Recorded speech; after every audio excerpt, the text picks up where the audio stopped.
Okay, that's good. Yeah. All right. We'll go ahead and get started. So, it's good to see everybody here. We ask that you stand up, face Jerusalem, so we can open up. We ask this, brothers, uncover your heads, sisters, please cover your heads as we stand up, face Jerusalem.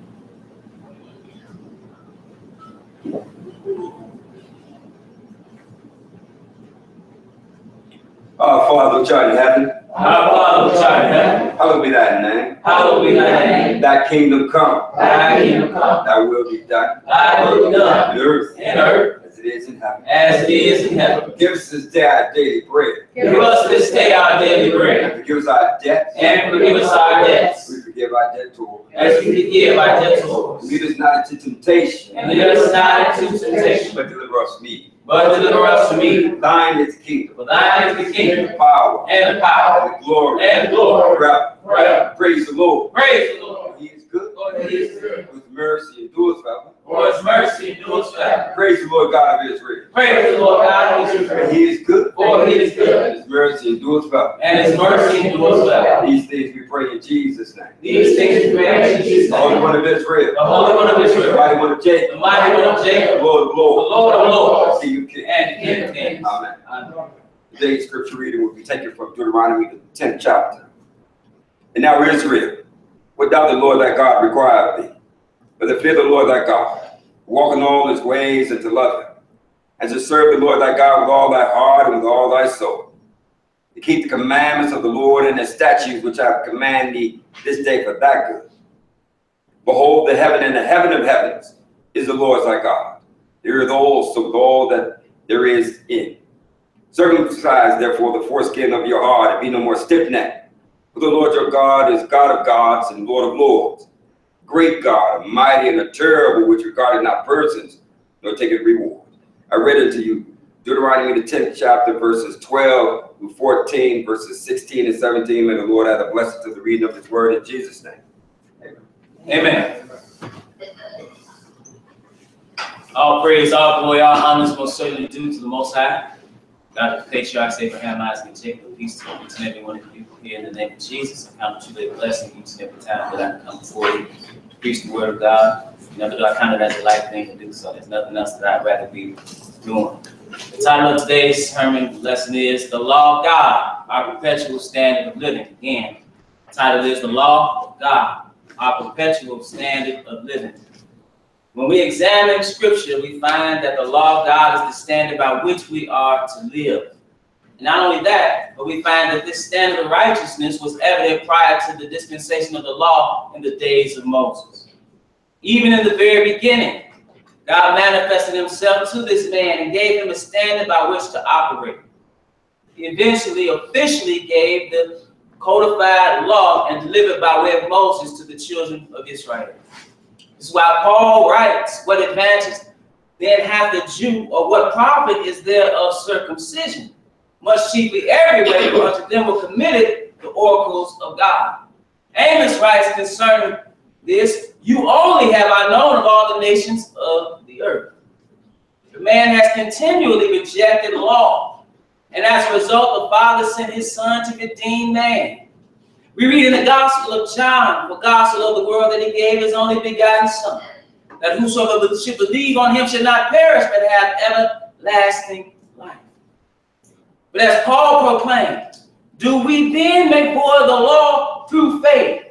God forbid. Yea, we establish the law. Or in another place, the apostle professed, what shall we say then? Shall we continue in sin that grace may abound? God forbid. How shall we that are dead to sin live any longer therein? The Messiah is our example of how a man should walk, how a woman should live. Live without sin, that is the standard, to live without sin. He, the Master himself, tells us, if you love me, keep my commandments. He, the Master, says, if you want eternal life, keep the commandments. So the question becomes, who told you that somehow now willful sin is acceptable? Who has deceived your wicked heart to believe in lawlessness? the omnipotent, omnipresent, omniscient God created the earth. And when we look at nature, what do we see? We see the laws of nature. We see gravity, we see thermodynamics, we see golden ratio and geometry. All are based on laws. Man has civil laws by which to govern man's wretched behavior. But this same God who made heaven and earth and man has no law to govern behavior. Who lied to you? Who deceived you? What is the job of the man of God? That's the question.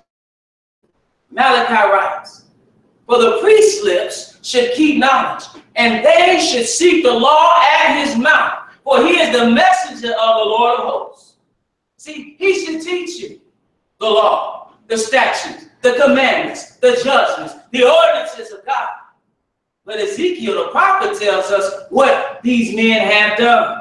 It says, so priests have violated my law and have profaned my holy things. They have put no difference between the holy and the profane.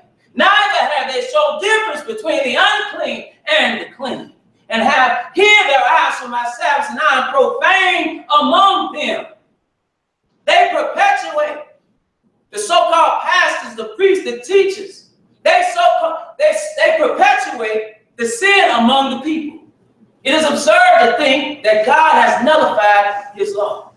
There is no law, sin does not exist. So during the course of this lesson, we'll see the following. We shall see how the law of God is the standard, and it was manifested to man in the very beginning. We shall see that this law was officially given to the nation of Israel. We shall see that the Messiah, the one who our forefathers looked for to come, did not nullify the law. We shall see the ultimate consequence for lawlessness as a people. We shall see what we need to do because of our failure to adhere to its standard.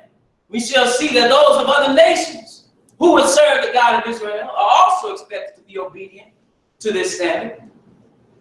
We shall see that there will come a time when obedience is the norm, and that all shall come to serve this sovereign God, who shall reign in righteousness. So we want to pick it up in Psalms the 19th division. Psalms 19. When it's all said and done, people are going to say, come up and let us go up to the mountain of the Lord and to the house of the God of Jacob. And he will teach us of his ways, and we will walk in his paths. The law is going to go forth from Zion. But understand that this God has manifested himself unto us. And we should know once we find out that there is a God, that he has a law. So we're going to pick it up in Psalms the 19th division, Psalms 19 and verse 1. You ready? Go ahead. The heavens declare the glory of God, and the firmament showeth his handiwork. So the heavens are speaking to us, and they declare, they profess, they proclaim the glory of God, who made the heaven and the earth. See, when we look at it, we should think, what being, what magnificent being made this? So it said the heavens declare the glory of God. Go ahead. Day unto day uttereth speech, night unto night showeth knowledge. Day unto day, every day, uttereth speech. It's speaking to man. And night unto night showeth knowledge. Go ahead. There is no speech, no language where their voice is not heard. Nowhere can you go on the earth and not see the evidence of this magnificent creator. Go ahead. That line has gone out to all the earth. Their words to the end of the world. All places, but go ahead. To them had he set a tabernacle for the sun. He even set a tabernacle for the sun. See, you know it's the creator. Not too long ago, we had an eclipse. Now, people was walking around talking about it was the end of the world. What they needed to really consider is, what is the chances of an eclipse even of that stature, that magnitude even taking place? So minuscule. It shows you. So it said their line is going out through all the earth, and their words to the end of the world. In them hath he set a tabernacle for the sun. Verse 5. Which is as a bridegroom coming out of his chamber, and rejoiceth as a strong man to run a race. Go ahead. His going forth is from the end of the heaven, and his circuit until its ends. There's nothing hid from the heat thereof. So even this sun has a circuit. It's spinning. We spinning. We going on earth. We spinning at high speeds, and everything's in perfect synchronicity. The moon's not too close. Because if it was, we'd have some issues on this earth. Everything is making sense. You can tell there is a God, there is a higher intelligence, there is a being higher than all of us because of what we see in the creation. Even when we look in the mirror, when we look at ourselves, we see the evidence of God. So that right there, brothers and sisters, is a manifestation of God, that he indeed exists.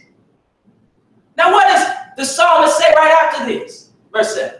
The Lord is perfect, converted the soul. And we should once you understand that there's a God, the next logical step is to find out what that God requires of you. And he tells us the law of the Lord is perfect. See, they want to do away with the law, but it says the law is perfect. What does it do? Converting the soul. It converts the soul. Why are you trying to do away with something that's going to convert your soul? It said the testimony of the Lord is sure. What does it do? Making wise the simple. Making wise the simple. You want knowledge? You want some wisdom? You want some understanding? You need to go to the what? Word of God. The Word of God. Which his law is contained there. The law of the Lord is perfect, converting the soul. The testimony of the Lord is sure, making wise the simple. You're talking about a God who made this earth, who made the universe through intellect. He made you. Do you not think he knows what's best for you? So it said the law of the Lord is perfect, converting the soul. The testimony of the Lord is sure, making wise the simple. See, his law is insight into what he thinks. If you want to think like God, look at his law and walk according to it. That's how he is. It says the statutes of the Lord are right. Rejoice in the heart. So he has righteousness. God is perfect. And his law is perfect. And it is righteous. So it said the statutes of the Lord are right. Rejoice in the heart. The commandment of the Lord is pure, enlightening the eyes. This world is full of darkness. But he brought forth light. We would just take heed to it. Let's go to Romans 1. Because oftentimes we talk about Israel and the dispensation of the law. Now it was given to a people specifically. While this is true, understand that the standard of the law has always been here. And man has known not only that there is a God, but that there is a standard. This is Romans 1. We're going to pick it up at verse 18. Because here Paul, in his epistle to the Romans, shows how everybody's guilty and why this species is guilty. This is Romans 1 and verse 18. We ready to go ahead? For the wrath of God is revealed from heaven against all ungodliness and unrighteousness of men. Go ahead. All truth and unrighteousness. See, wrath is coming. Why is wrath coming? Because of ungodliness. It's not as if man doesn't know any better. It said, for the wrath of God is revealed from heaven against all ungodliness and unrighteousness of men. And listen to this. He says, who hold the truth in unrighteousness. There's a certain truth that this man knows that has been manifested unto this man. What is it? Let's go. Let's keep reading. Go ahead. Verse 19. Because that which may be known of God is manifest in them. Why? For God has showed it unto them. Because that which may be known of God is manifest in them. For God has showed this man something. What does he show? Go ahead. The invisible things of him from the creation of the world are clearly seen. The invisible things of him, of his creator, from the creation of the world, what we were reading about in Psalms 19, are clearly seen, being understood what? Being understood by the things that are made. You know it's God by the things that was made. What was made? In the beginning, God created what? The heaven and the earth. Go ahead. Even as eternal power in God is. Not just.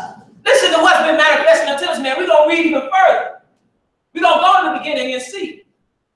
But it said, but for the invisible things of him from the creation of the world are clearly seen, being understood by the things that are made, even his eternal power and Godhead. A lot has been manifesting unto this man. So that what? So that they are without excuse. So you don't have a cloak for sin. You don't have an excuse.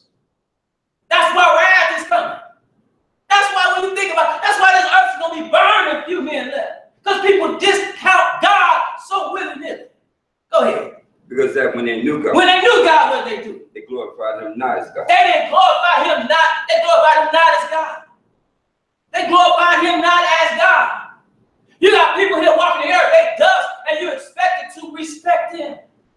Then you got the God of the creation, but you don't give him any type of glory. Go ahead. Neither were thankful. Weren't thankful, but became what? Vain in their imaginations, and their foolish heart was dark. We talked about how the Lord got in light in the eyes, but when you reject God and his law, you are in darkness. Because then when they knew God, they glorified and honest God, neither were thankful, but became vain in their imagination, and their foolish heart was darkened. So now you're going after foolishness when you reject God. What does this man start to do? Professing themselves to be wise. You real wise, but what? They became fools. But you a fool. Professing themselves to be wise, they became fools. Even when you think, for example, even when you think about modern atheism, you a fool. The fool has said in his heart there's no what? No God. So now you got to come up with some theory to explain this. How you gonna look in the mirror? How'd you get here, atheist? Now you got to come up with something. Well, actually, I'm, a descendant of a primate. That's foolishness. So that's one way in which people reject God. Another way people reject the true and living God is they created God from the vain imagination of their mind. As Paul said, there was some come preaching another Jesus, coming in another spirit, and having another gospel. There's people who make another God. That's what an idol is. That's your image of what God is. Fool, that is not God. Go ahead. And changed the glory of their corruptible God into an image made like the corruptible man. You gonna turn the incorruptible God into an image. You gonna make it God. How you gonna make it God when he made you? Go ahead. And to birds and four-footed beasts and creeping things. Wherefore God also gave them up to uncleanness through the lust of their own heart. So now when you reject God and you reject his law, now you in a darkened mindset. So now you're doing something any and everything. You done gone forth after idolatry. Now you're doing all things that are illicit and licentious. It said, well, God also gave them up to uncleanness. That's one thing about God. You turn your back on God, he turns his back on you. It said, through the lust of their own hearts, to dishonor their own bodies between themselves. Look at the world and look at what they're doing in this world. That's a total rejection of God. If people knew God and acknowledged God, you would see righteousness everywhere you went. Go ahead. Who changed the truth of God into a lie, and worshiped and served the creature more than the Creator, who is blessed forever. Amen. They want to worship the creature, so what did God do because of this? Go ahead. For this cause, God gave them up to vile affections. Now you got vile affections. Now you're doing that which is abominable to God. For this cause, God gave them up to vile affections. But even what? Even their women did change the natural use into that which is against nature. Now even you got the woman who was made for a man, she going after another woman. The whole world is going away backward. Why? Because you reject God. Go ahead. And likewise also the men, even the natural use of the womb. Now the man switching. Now likewise also the men leaving the natural use of the woman. The woman is good for you and was made for you, but foolish man, you want another man. You lost your mind. Go ahead. Burning and lust one toward another. And don't care what nobody think about it. It's wrong today, it's going to be wrong tomorrow. And likewise also the men leaving the natural use of the woman, burning their lust one toward another. So you have to reject God to accept that foolishness. It said with men working that which is unseemly and receiving in themselves the recompense of their error, which was meet, which was fitting. You dishonor your body with that behavior. Go ahead. And even as they did not like to retain God in their knowledge. So now you want to reject the knowledge of God. You can't retain God. It said God gave them over to a reprobate mind. Now your mind is gone. It said to do those things which are not what? Convenient. What are these people doing? Being filled with all unrighteousness, fornication, wickedness, covetousness, maliciousness, full of envy, murder, debate, deceit, malignancy, whisperers, backbiters, haters of God, despiteful, proud boasters, inventors of evil things, disobedient to parents, without understanding, covenant breakers, without natural affection, implacable, unmerciful. You know what he just read about? Lawlessness. That's what he's reading about, lawlessness. And you know what else? This is a picture of what you see even today. This is exactly what you see in society today. Fornication, unrighteousness, wickedness, covetousness, envy, murder. This is what you see. And it said, who knowing the judgment of God, they said that they which commit such things are what? Worthy of death. They worthy of death. It said, but not only do the same, but have pleasure in them that do them. That's why wrath is coming upon this earth. Because there's a sheer rejection of God. Because one thing about God, you are a testament to that. When you acknowledge God and say, I want to know you, he manifests himself unto you. But you got to take the step towards him, and he will take steps towards you. He's standing at the door and knocking. Hello? You don't see this creation? Hello? I'm right here. He's steady trying to commune with you. Let's go back to the beginning. Genesis. You've seen a God that can do all this, but you say, you know what? I'm going to make my own God. See, that's been the mindset of man from the very beginning, to reject God.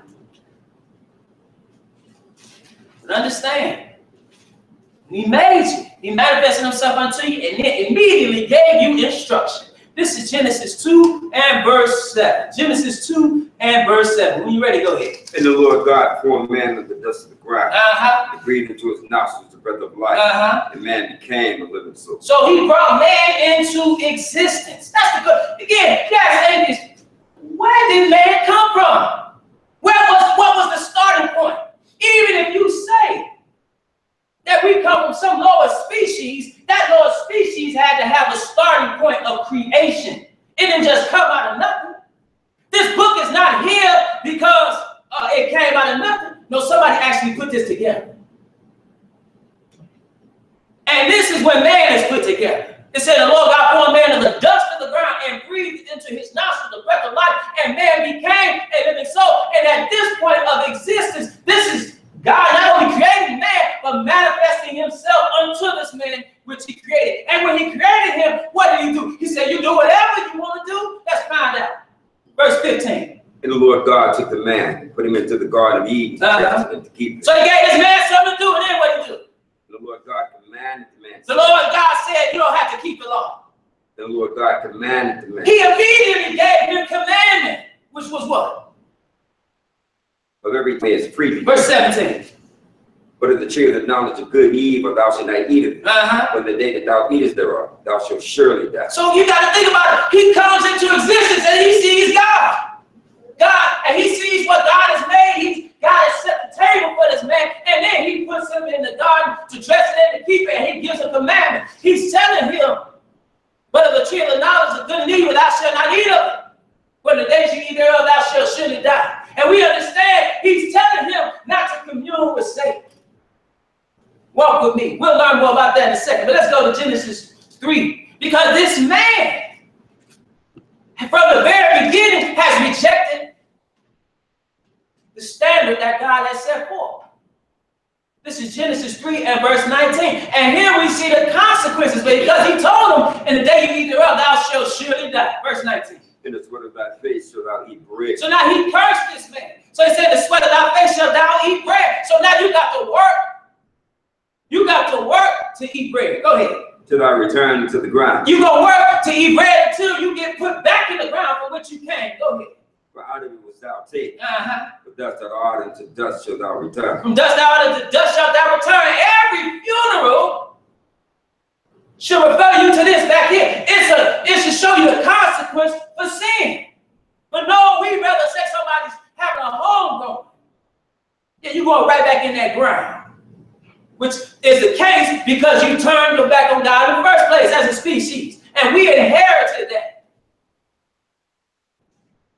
The first man came dead. They said, the sweat of thy face shalt thou eat bread till thou return unto the ground, for out of it wast thou taken. But dust thou art, and to dust shalt thou return. Go ahead. And then to Adam. And Adam called his wife's name Eve, because she was the mother of all living. But to Adam also and to his wife, the Lord God made coats of skins and clothes. Because it had to be a sacrifice that was made. But let's go to Romans 5. Again, the consequences for sin. There's a consequence for sin, a price to pay. And when you don't tell people there's a price to pay, you set them up to be destroyed.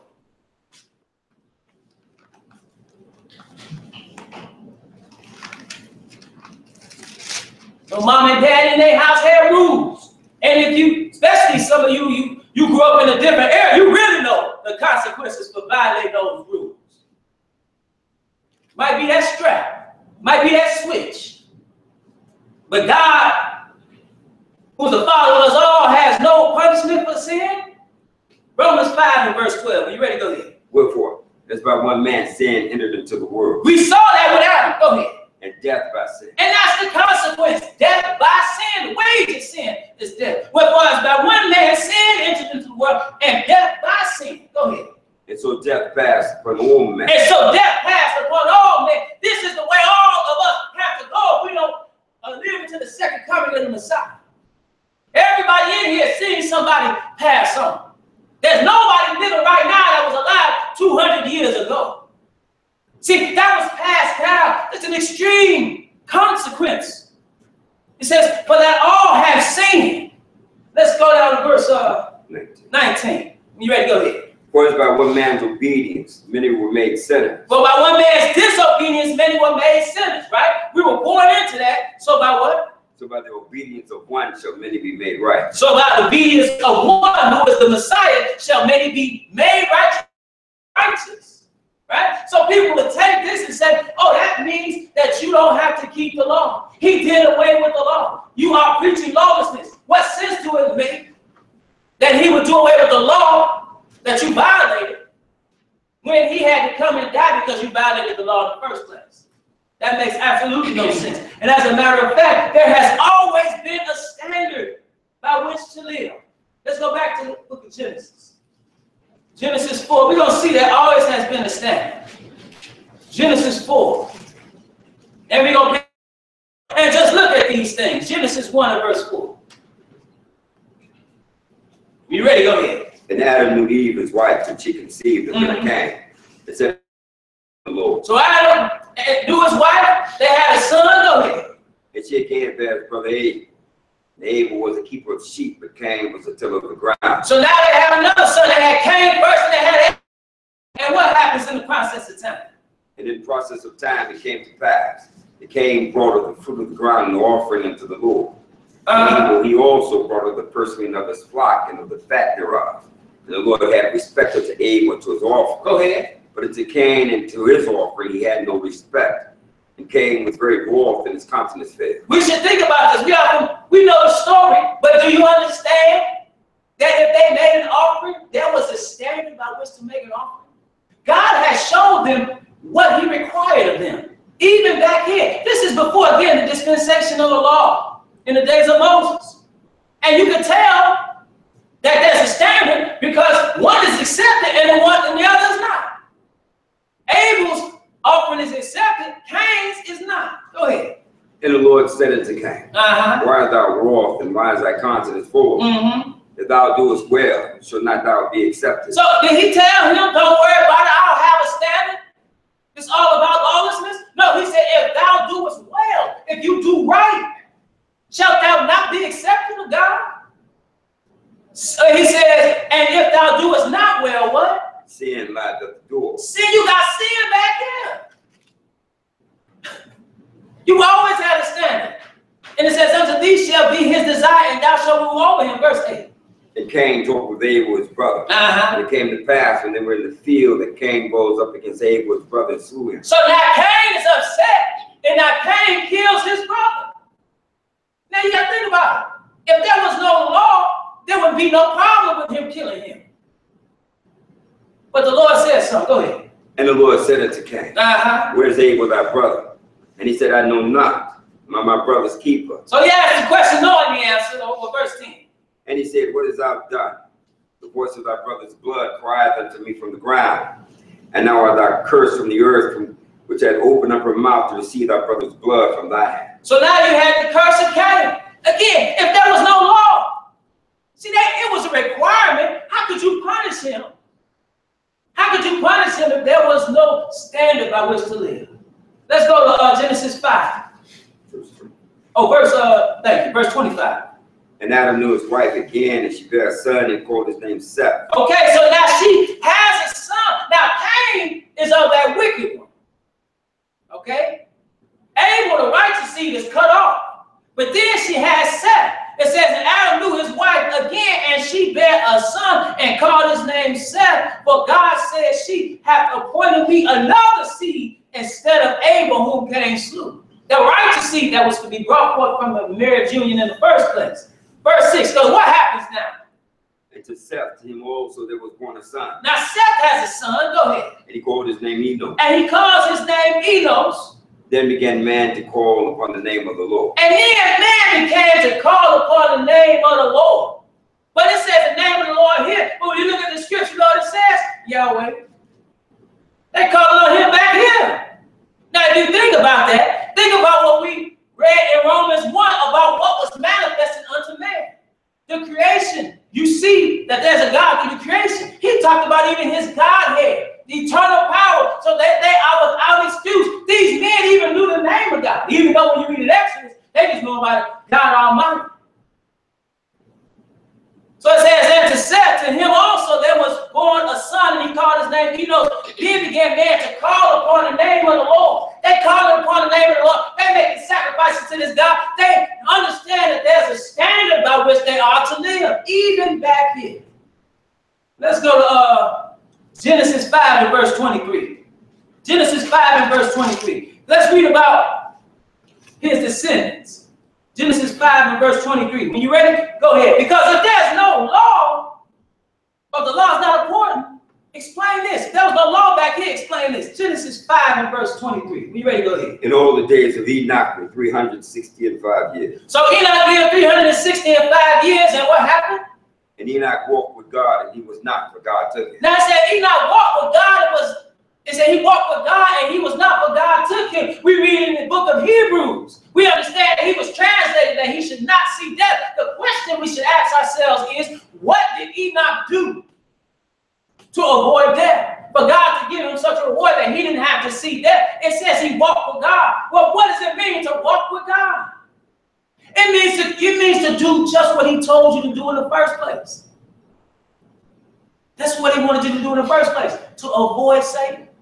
To avoid dealing with that which is unrighteous. It said that Enoch walked with God. He communed with God 365 years. Because you got to think, what was to happen to man had he continued and not sin? He would go away. He would become God. Just like in Moses' case. Moses is communing with God in the mountain, and he comes down off the mountain, and his face is shining. He's taking on the attributes of God. What would happen if that would continue? So he's walking in what? In righteousness. And Enoch walked with God after he begat Methuselah 300 years and begat sons and daughters. But if there's no standard by which to live, if there's no standard of righteousness, how do you walk with God? Why are you getting a reward? Why is Cain getting cursed? Because there's always been a standard. This is Genesis 6. Genesis 6 and verse 1. There's definitely a standard. And there's hundreds, literally hundreds of peoples throughout the absolute history talk about a flood. They talk about a flood, a global flood. Something is in the general psyche of man, if you will, that they remember this flood. It's different verses, but you see a global flood. Why? Because there was a global flood. Now let's see why that happened. This is Genesis 6 and verse 1. Because if there's no law, explain it. Go ahead. And it came to pass, when man began to multiply on the face of the earth, and daughters were born unto them. So now you got man, and he's going throughout the earth. He's spreading. He said, be fruitful and multiply, replenish the earth. Man is doing that. But what happens though? That the sons of God saw the daughters of men that they were fair. They took them wives of all which they chose. So now, because they made a distinction between seeds, right? You had Cain that was of that wicked one, and you had Abel who was righteous. Abel's cut off. Then you got Seth to replace Abel as a righteous seed. So now you got the sons of God, meaning the seed of Seth. Those who are righteous, the sons of God, saw the daughters of men. They saw the daughters of men who were unrighteous. This is not talking about angels. It says, and they took them wives of all which they chose. So now you got the intermingling of the righteous with the unrighteous, which is going to just breed sin. It's like when you have a child and you say, hey, I don't want you hanging out with Tyrone. Tyrone is trouble. Tyrone be breaking in the house. Tyrone be skipping class. Tyrone just got out of juvie. You don't hang around Tyrone. Why? Because I don't want you doing the things that he do. Because eventually you keep hanging around Tyrone, you're going to be smoking weed with Tyrone. You're going to mess around and get in trouble with Tyrone. That the sons of God saw the daughters of men that they were fed, and they took them wives of all which they chose. That's even with Israel, when God told them, don't make marriages with these other people, for they will turn you from serving your God. And we see the example of that happening clearly with the wisest king, Solomon. But verse 3, because the Lord is upset. And the Lord said, my spirit should not always strive with man. What is he going to do? That he is also flesh. And his days shall be 120 years. So he cuts the lifespan of man. He said, my spirit should not always strive with this man. Go ahead. There were giants on the earth in those days. And also after that, when the sons of God came unto the daughters of men, and they bare children to them, the same became mighty men, which were of old, men of renown. So people read this here and say, see, you got angels sleeping with women, but that's what it's not talking about. You simply got giants in the earth at this time, and you can have giants for a variety of reasons. Okay, perhaps the conditions of the earth were different. But you literally have people on this earth right now who are almost 8 feet tall. That's a giant. You got Anakims who they described as giants. And a man of renown is just somebody who has prestige. But verse 5. And God saw that the wickedness of men was great in the earth. So he saw the wickedness of man. Again, it has to be a standard by which to determine morality, to determine what is right and wrong. And he saw the wickedness, that it was great on this earth, and that what? That every imagination of the thoughts of his heart was only evil continually. Now he created you to walk with him. But man has continually rejected his law, rejected his commandment, and he said, and he saw this man, the wickedness was great, and that every imagination of his thoughts of his heart was only evil continually. We read in Romans about the vain imagination of men, even back then, and the things that they were doing. So what is the response of a righteous judge? Go ahead. And it repented the Lord that he had made man on the earth. And he grieved him at his heart. So he's grieved at this wickedness. And what does he say as judgment? And the Lord said, I will destroy man whom I've created from the face of the earth, both man and beast and the creeping thing and the fowls of the air. Go ahead. For it repented me that I've made. It repented me that I've made them. Like he told Israel, they were supposed to bring forth grapes. Why did he bring forth wild grapes? I gave them everything. I gave them my law. I prepared a table for them. Why are they unrighteous?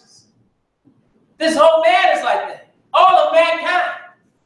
So this righteous judge says, you know what I'm going to do? I'm going to destroy this man whom I've created from the face of the earth. But what about Noah? But Noah found grace in the eyes of the Lord. Noah found grace in the eyes of the Lord. If there's no law standard, why is Noah finding grace and everybody else is to be destroyed? Verse 9. These are the generations of Noah. Noah was a just man and perfect in his generations. And Noah now if he's just and perfect, again, that has to be a standard. It said these are the generations of Noah. Noah was a just man and perfect in his generations, and Noah walked with God. We read about Enoch walking with God. Let's go to Genesis 7. And see that he understood the law of God in this example, because he was obedient when he was told. He's going to be told to make an ark. He's told to make an ark, and he gives an instruction pertaining to that ark. See, these things were manifested unto this man. Man really has no excuse to be doing what he's doing. This is verse 1, Genesis 7, verse 1. We ready to go here? And the Lord said unto Noah, come down all thy house into the ark, for thee have I seen righteous before me in this generation. And we should take heed to that. So he said, I'm looking at you because you're righteous. He's looking at the righteous. He's looking for the one that's going to serve him. And he will deliver you. This is a prime example of that deliverance. He's going to flood the whole earth but save you. Can you imagine the feeling? Maybe that's why he got off that ark drinking. It said, the Lord said unto Noah, come thou and all thy house into the ark, for thee have I seen righteous before me in this generation. And he gives him instruction. Go ahead. Of every clean beast thou shalt take to thee by seven, the male and his female. Go ahead. And of beasts that are not clean by two, the male and his female. So he said the clean by 7, the unclean by 2. He had to understand the difference between the clean and the unclean in order to do that. But let's go to Leviticus, the 11th chapter. Because that is found in the law, when it is officially codified and given to Israel.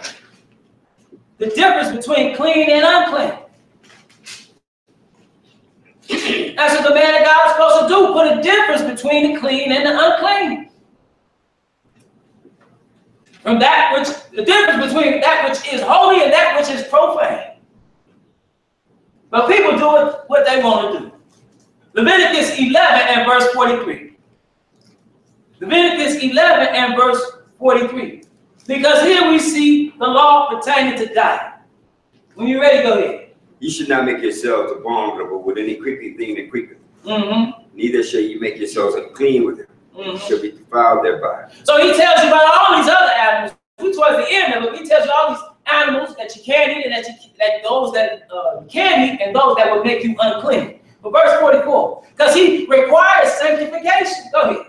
For I am the Lord your God. I'm the Lord your God. I'll manifest myself unto you people. That's what he's telling you. I'm the Lord your God.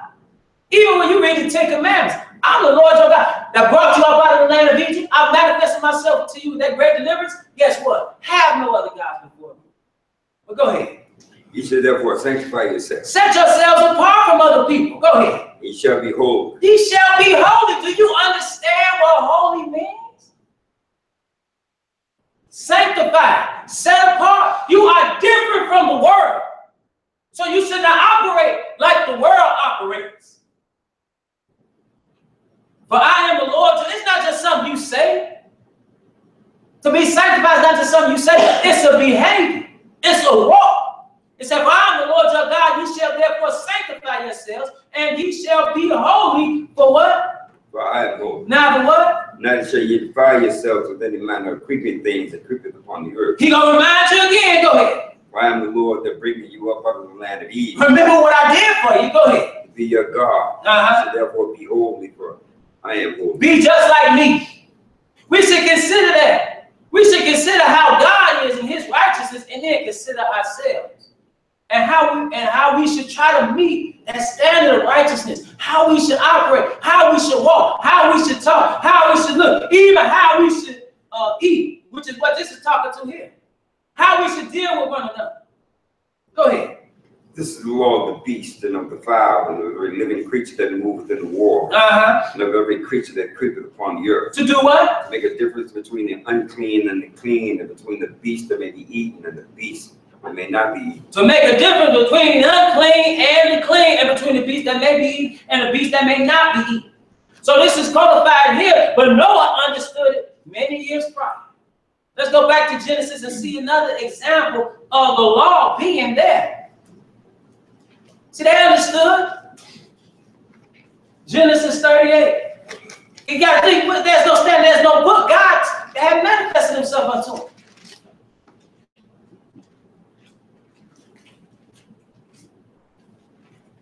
He manifested himself unto Abraham. We're going to read about him too. He told him to walk before me, be thou perfect. But Genesis 38 and verse 7. Genesis 38 and verse 7. When you ready, go ahead. And Judah's firstborn was wicked in the sight of the Lord, and the Lord slew him. And Judah said unto Onan, go unto thy brother's wife and marry her, and raise up seed to thy brother. So wait a minute. You got Judah's firstborn son, who was an evil man, and the Lord, because of that, killed him. And Judah told his brother, he said, go in unto thy brother's wife and marry her and raise up seed to thy brother. Go ahead. And Onan knew that the seed should not be his. And it shall come to pass, when he went in unto his brother's wife, that he spilled it on the ground, lest that he should give seed to his brother. Go ahead. And a thing which he did displeased the Lord, wherefore he slew him all. So why did the Lord want him to do that? Well, let's read a little bit. Let's go to Deuteronomy. Because what this is the duty of brothers. Let's see what was in the law, and we'll find that it is just what was going on in Genesis. This is Deuteronomy 25 and verse 5. Deuteronomy 25 and verse 5. When you ready, go ahead. Deuteronomy 25 and verse 5. Because even when when Cain said, when he asked him, where your brother? He said, am I my brother's keeper? Yes. This is an example of that. This is Deuteronomy 25 and verse 5. When you ready, go ahead. If brethren dwell together. If brethren dwell together, go ahead. And one of them die and have no child. And one of them die and have no child, go ahead. The wife of the dead should not marry unto a stranger. Uh-huh. The husband's brother shall go in unto her and take her to be his wife and perform the duty of a husband's brother unto her. So now this had several functions. So it said if brethren dwell together and one die and have no child, the other brother is supposed to take that widow as his wife. Why you say, why would he do that? Well, you have to think of the time and the culture. For one, it says, well, let's keep reading, verse 6. And it shall be that the firstborn which he bears shall succeed in the name of his brother which is dead, that his name be not put out of Israel. So that's the one thing, that his name not be put out of Israel. And so that son will come up in that deceased brother's name, and he will get his inheritance. And in addition, that woman who was a widow, who may have been destitute, have somebody to take care of her. Just to show you that, let's go to Ruth real quick. Ruth 4. Ruth chapter 4.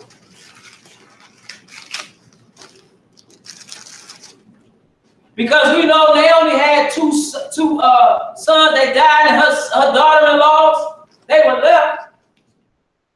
And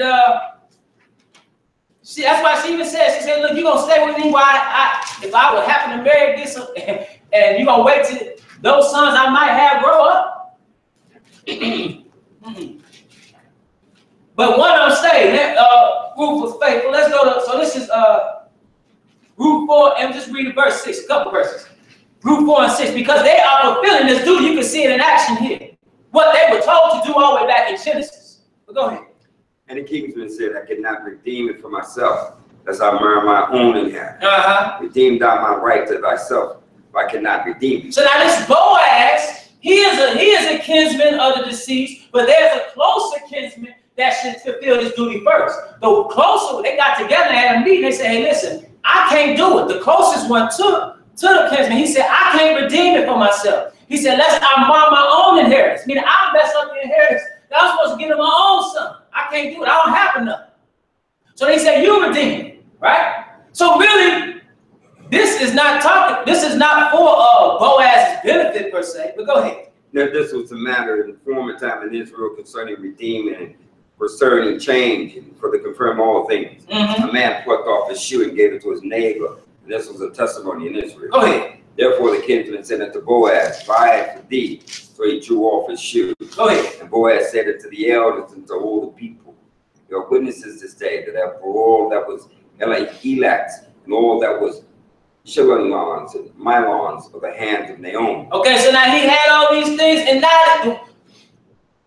now he's going to do what? Verse 10. Moreover, Ruth the Moabitess, the wife of Molon, have I purchased to be my wife, to raise up the name of the dead and on his inheritance, that the name of the dead be not cut off from among his brethren, and from the gate of his place. Ye are witnesses this day. And that was something that was done before all the people. That was all we read about this, practiced all the way in Genesis. But let's go to let's go to Genesis 26.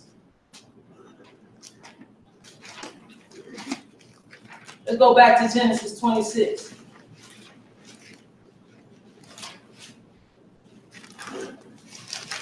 As I said, we're going to touch a little bit about Abraham. Let's read what was said about Abraham. This is Genesis 26, and we'll pick it up at verse 1. See, there's always been a standard. Like I said, Abraham was told to walk before me and be thou perfect. Again, perfection is a standard. It's not just whatever you say. Go ahead. And there was a famine in the land besides the first famine. It was in the days of Abraham. And Isaac went unto Abimelech, king of the Philistines, unto Gerar. And the Lord appeared unto him and said, go not down into Egypt, dwell in the land which I shall tell thee of. Sojourn in this land, and I will be with thee. I will bless thee. For unto thee and to thy seed I will give all these countries, and I will perform the earth which I swear, the oath which I swear unto Abraham thy father. See, in our culture, you don't see it now, but much of what was done was about the children and the seed to come and the inheritance and making a way for them. And it says to join in this land, I will be with thee and will bless thee, for unto thee and unto thy seed I will give all these countries, and I will perform the oath which I swear unto Abraham thy father. And that was the covenant. Abraham and the covenant was passed down to Isaac, passed down to Jacob. Okay? So he says, even though in the midst of famine, I'm going to take care of you. It's just like Noah. In the midst of the flood, Noah was in the ark. Verse 4. And I will make thy seed to multiply as the stars of heaven, and will give unto thy seed all these countries, and in thy seed shall all the nations of the earth be blessed. And I will bless you. And so I'll make thy seed to multiply as the stars of heaven, and will give unto thy seed all these countries, which is what freedom is based on, land. I'm going to give you this. And in thy seed shall all the nations of the earth be blessed. Why is he going to do it, though? Go ahead. Because that Abraham obeyed my voice, and kept my charge, my commandments, my statutes, and my law. How? It was a standing back then. This is before Moses. Abraham obeyed God's voice, kept his charge, his commandments, his statutes, and his what? And his laws. And his laws. And his laws. Let's go to Deuteronomy 4. Because we were going to see what was given to that seed that was told back then that was going to come into the world. A nation is going to come out of your loins. And let's see what was given to this nation. Deuteronomy 4 and chapter 1. Excuse me, Deuteronomy 4, chapter 4 and verse 1. Deuteronomy chapter 4 and verse 1. When you're ready, go ahead. Now therefore hearken, O Israel, unto the statutes and unto the judgments which I teach you, but to do them, that ye may live and go in and possess the land which the Lord God of your father giveth you. So now this is the dispensation of the law. And Moses is telling the people to obey the judgments which you have taught, that ye may live. Right? You may have life and go in and possess the land that has been promised. It was told hundreds and hundreds of years prior that you're going to have a land. Well, here it is. Here it is. Go in and possess the land which the Lord God of your fathers giveth you. And what did he say about his word? Go ahead. Ye should not add unto the word which I command you. Neither shall ye diminish aught from it, that ye may keep the commandments of the Lord your God which I command you. He didn't tell you to add to his word, and he certainly said don't take away. He said, ye shall not add unto the word which I command you, neither shall ye diminish aught from it, that ye may keep the commandments of the Lord your God which I command you. Go ahead. Your eyes have seen what the Lord did because of Baal Peor. All the men that followed Baal Peor, the Lord that God had destroyed them from among you. You've seen the consequences for lawlessness, for rebellion. Go ahead. But ye that did cleave unto the Lord your God are alive, every one of you this day. But the ones that chose God had life. Take heed, verse 5. Behold, I have taught you statutes and judgments, even as the Lord my God commanded me. That what? That ye should do so in the land whither ye go to possess it. And what are these laws, statutes, commandments, judgments? Go ahead. Keep therefore and do them. For this is your wisdom and your understanding in the sight of the nation. You want wisdom, you want knowledge, you want understanding, you want to be enlightened. Don't go to Socrates, go to the Lord God. It says, he says, keep therefore and do them, for this is your wisdom. See, right now, the Bible says, my people are destroyed for lack of knowledge. Because the knowledge comes from the law of God. We rejected the knowledge of God, therefore we have no knowledge. We are in darkness as a people. We destroyed as a people, even unto this day. But he tells them, even before they go into the promised land, keep therefore and do them, for this is your wisdom and your understanding in the sight of these nations that don't know God. That don't know God. Let's go. Keep reading, please. Which will hear all these statutes and say. What are they going to say? Surely this great nation is a wise and understanding people. They're going to say, they're not saying that about us now. They said, what y'all, I can't stand them people. What y'all complaining for? What's wrong with y'all? They're not saying surely this great nation is a wise and understanding people. But see, we look at the scholars who have no answers. We look at the preachers who have no solutions. The solution is right here, we'll find. But go ahead. For what nation is there so great? Where God so nigh unto them? So what nation is there like you, on the earth, throughout the annals of human history, that has a God that's so near unto them. There is none. Go ahead. Also, the Lord our God is in all things that we call upon him for. And what nation is there so great? Go ahead. It has statutes and judgments so righteous as all this law, which I said before you this day. No nation has it. No nation has it. Go ahead. Only take heed to thyself and keep thy soul diligent, lest thou forget the things which thine eyes have seen, and lest they depart from thy heart all the days of thy life. And what's you supposed to do? But teach them thy sons and thy sons' sons. Take heed to it and teach it to thy sons' sons. So it will go from generation to generation to generation. Let's go to Psalms 147 division. Get what was given to this people. Let's see what the psalmist writes. So that's a beautiful thing of people specifically. He said, I will make you a nation of priests, a holy nation. He dwelt among the people, gave them a standard directly by which to live. Came down, the mount was on fire. This is Psalms 147:1. You ready to go ahead? Praise you, the Lord. For it is good to sing praises unto our God. He's worthy to be praised. So it says, praise you, the Lord, for it is good to sing praises unto our God, for it is pleasant, and praise is comely. Let's skip down to verse 19. You ready to go ahead? Because what has this God done among many things? It talks about all the things he's done in nature. It says he tells the number of the stars. He called them by their names. The Lord lifted up the meek. He cast the wicked down to the ground. What else did he do? Verse 19. He showed his word unto Jacob, his statutes and his judgments unto Israel. He showed his word unto Jacob and his statutes unto Israel. What about other nations specifically? Go ahead. He had not dealt so with any nation. And as far as judgments, they have not known them. Praise you, the Lord. So specifically, when he came down to a nation specifically, he didn't do it like he did with us. He have not dealt so with any nation, and as for his judgment, they have not known them. Praise ye the Lord. We're still talking about the deliverance of Israel from Egypt. Still talking about that. Still talking about them going into the wilderness. Joshua 24.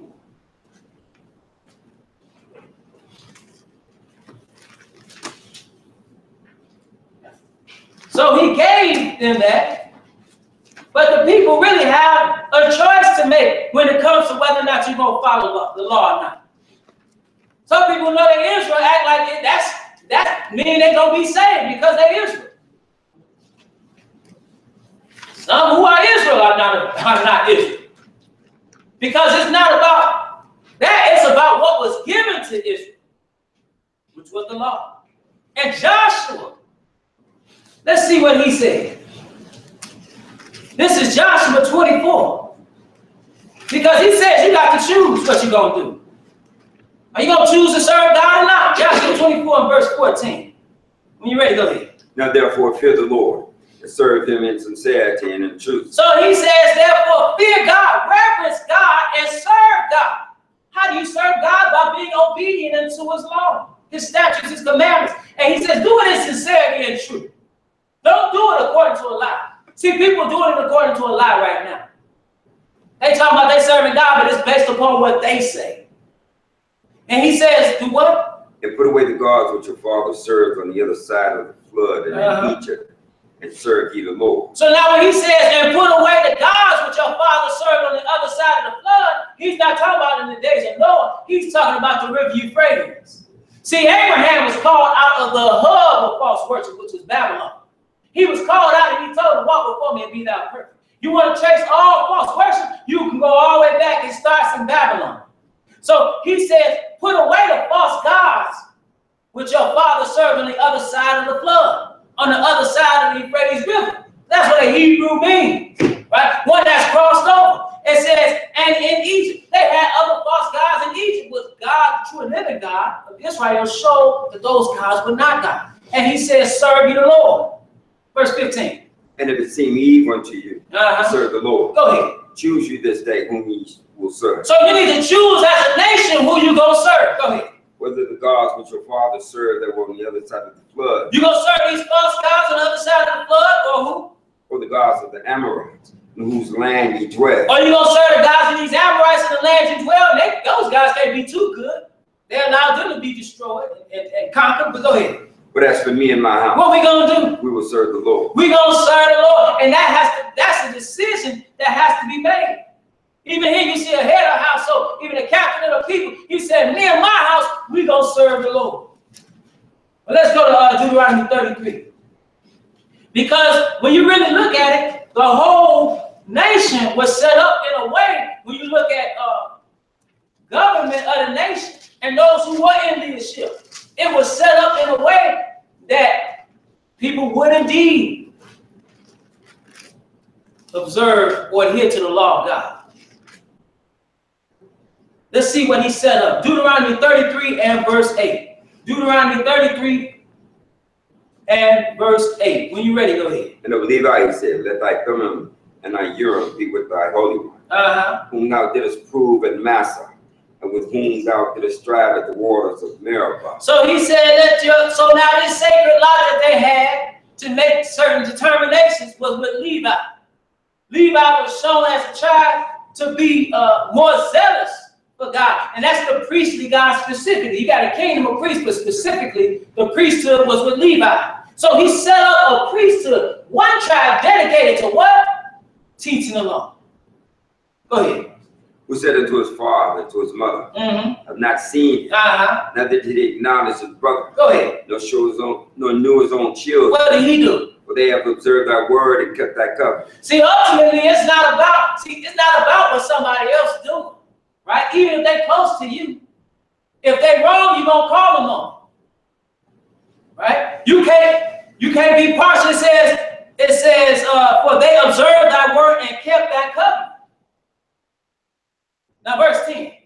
"They shall teach Jacob thy judgments and Israel thy law." So he set up some that was supposed to do what specifically? Teach Jacob thy judgment and Israel thy law. That was their job. Go ahead. "They shall put incense before thee and hold burnt sacrifice upon thine altar." So now they were doing all the things dedicated to sacrifice and in the temple. But let's go to Deuteronomy 17. So that's the priest, but what about the king? Again, everything is set up in a way so that the law will be kept. This is Deuteronomy 17 and verse 14. Deuteronomy 17 and verse 14. See, we come from, if you claim that this is your lineage, this is not a republic we're talking about. This is theocracy. These are people who are governed by the law of God, not the law of man, but the law of God. This is how, and that's how it's set up in this manner. The Negroes talking about voting. We had something totally different. This is Deuteronomy 17 and verse 14. When you're ready, go ahead. We're going to find out about a king that Israel was going to eventually desire. Go ahead. "But thou art come into the land which the Lord thy God giveth thee, and shall possess it, and shall dwell therein." And say what? "And shall say, I will set a king over me, like as all the nations that are about me." Which was foolish because he is our king, but they asked for a king, and they gave the first in the days of Samuel, that judge, he was a judge and a priest, and then he anointed first Saul. So he said, he prophesied that when Israel was going to ask for a king, verse 15. "Thou shalt in any wise set him king over thee, whom the Lord thy God shall choose." So you're going to set a king over him. He's going to tell you about it. Go ahead. "One from among thy brethren shalt thou set king over thee." So first of all, he has to be of your brother. It can't be somebody of another nation. Go ahead. "Thou mayest not set a strange over thee, which is not thy brother." Skip down to verse 18, please, and read that. Because he was supposed to do something. Now, we just read about the Levites. They're supposed to teach the law of God to the people and the judgments of the God of Jacob. But verse 18, when you're ready, go ahead. "And it shall be, when he sitteth upon the throne of his kingdom, what's he going to do? That he shall write him a copy of this law in a book, out of that which is before the priests, the Levites." So now the book that is before the priests and the Levites, he was supposed to sit down. Now this the king, he's supposed to be in charge of everything, but he better sit down and make a copy of the law. Go ahead. "And it shall be with him." Because why is he doing this? What is he going to do with it? Go ahead. "And he should read therein all the days of his life." Why? Because in his law, you find wisdom. That's one of the things that a king needs is some wisdom. It's some knowledge. It's some understanding. You lead a nation of people.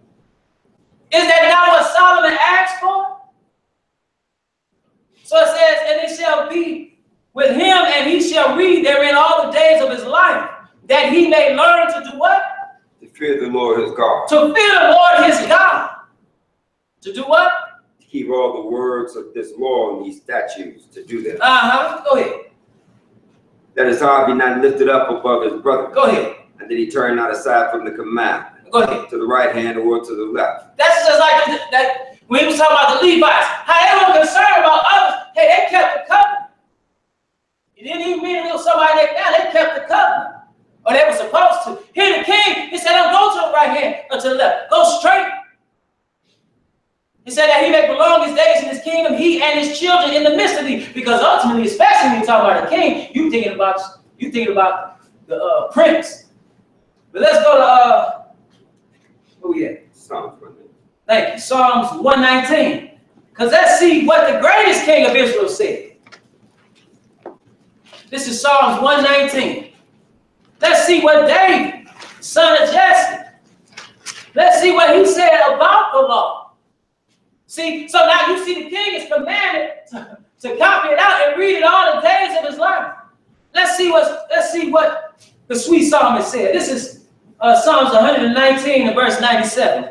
Psalms 119 and 97. When you ready, go ahead. Oh, I love thy Lord. It is my meditation all the time. So now he professed his, this is David, he professed his love for the law, and he said, it's my meditation all the day. I'm thinking about the law all the time. He tells you in one place, in common, talking about the common people, he say, think about the law, when you sitting down, you rising up, when you go out. Here he say, it's my meditation all the day. So the common man is supposed to be dealing with the law, passing it to his son. The priest is supposed to be teaching the law. The king is supposed to write it out. See, we are people who God gave this law unto. And through this law, we would know how to operate in our daily lives, and we would derive culture from it. We would know everything from this law. He said, oh, how I love thy law. It is my meditation all the day. What is he getting through his commandments? Go ahead.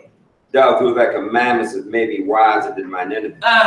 For they're ever with me. So he didn't say you were going to have enemies. He said they're forever with me, but you know what? I'm smarter than them.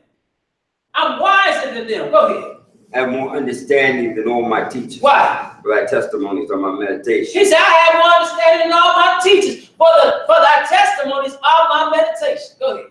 I understand more than the ancients. Why? Because I keep thy precepts. What has he done? Because of the word. I've refrained my feet from every evil way. I've avoided evil. I know what is right and wrong because of the word.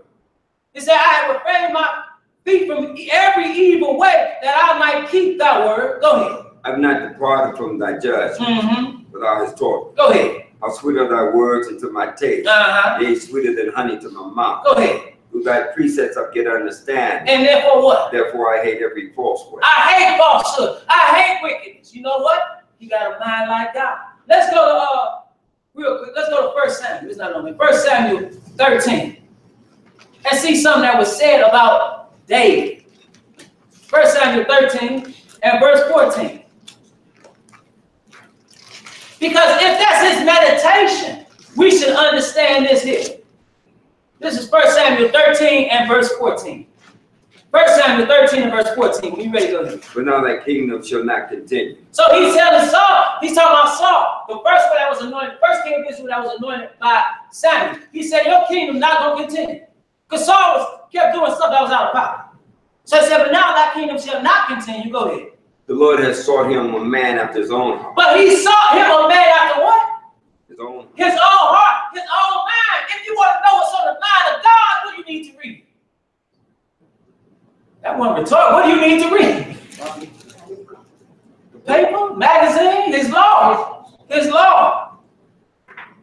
Go ahead. Is that it? And the Lord had commanded him to be a captain over his people. Because thou hast not kept that which the Lord commanded thee. So he set up the man after his own heart, who was David. But let's go to 2 Kings 22. 2 Kings 22. 2 Kings 22. And we're going to pick it up at verse 3. Because here we see another king of his lineage. A righteous king who at his time people had the people had gone astray. And so what does he do as a righteous king? He got to put them back in order. But how does he know to put them back in order? What does he refer to? This is 2 Kings 22 and verse 3. Because this is this Josiah who would say he was righteous. But go ahead. 2 Kings 22 and 3. Be ready, go ahead. And it came to pass in the 18th year of King Josiah that the king sent Japhan, the son of Azaliah, the son of Hushalam, the scribe to the house of the Lord, saying, Go up to Hilkiah, the high priest, that he may sum the silver which is brought into the house of the Lord, which the keepers of the door have gathered of the people. Let them deliver it into the hand of the doers of the work, which have the oversight of the house of the Lord.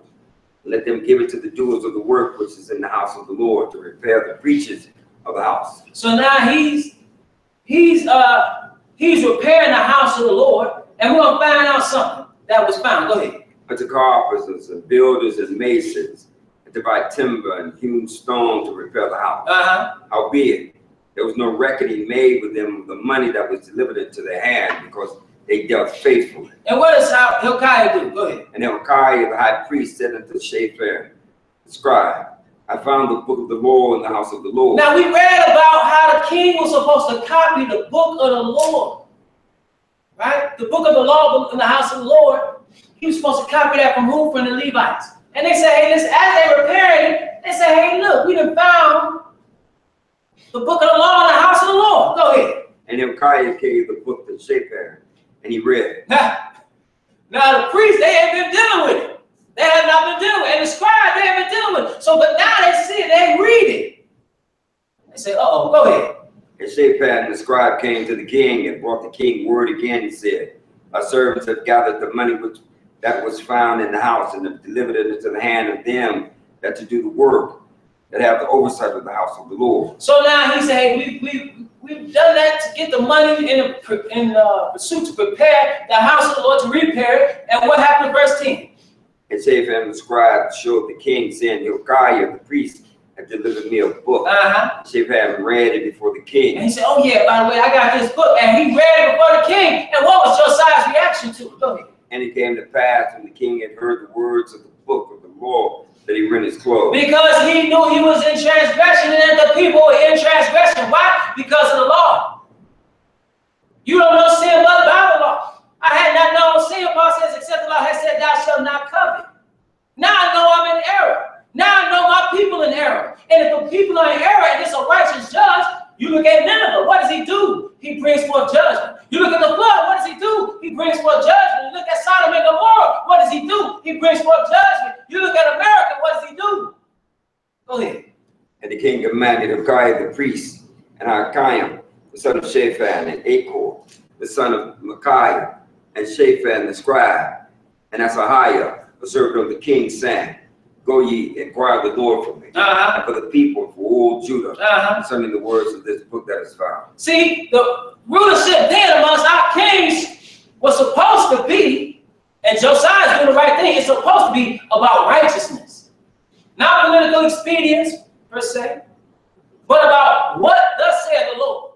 We are people who's supposed to follow God in every way. That's how it was set up. So he tells the priests and the scribe, he said, go inquire of the Lord to find out what we should do. What should we do? And when he finds out, what is he? Let's go to 2 Kings, the 23rd chapter, right into the 23rd chapter. We're going to pick it up at verse 1. Because now he's been shown what the law says, and being a righteous king, he's going to give that to the people. This is 2 Kings 23 and verse 1. When you ready, go ahead. And the king sent, and they gathered unto him all the elders of Judah and Jerusalem. And the king went up into the house of the Lord, and all the men of Judah and all the inhabitants of Jerusalem with him. Go ahead. And the priests and the prophets and all the people, both small and great.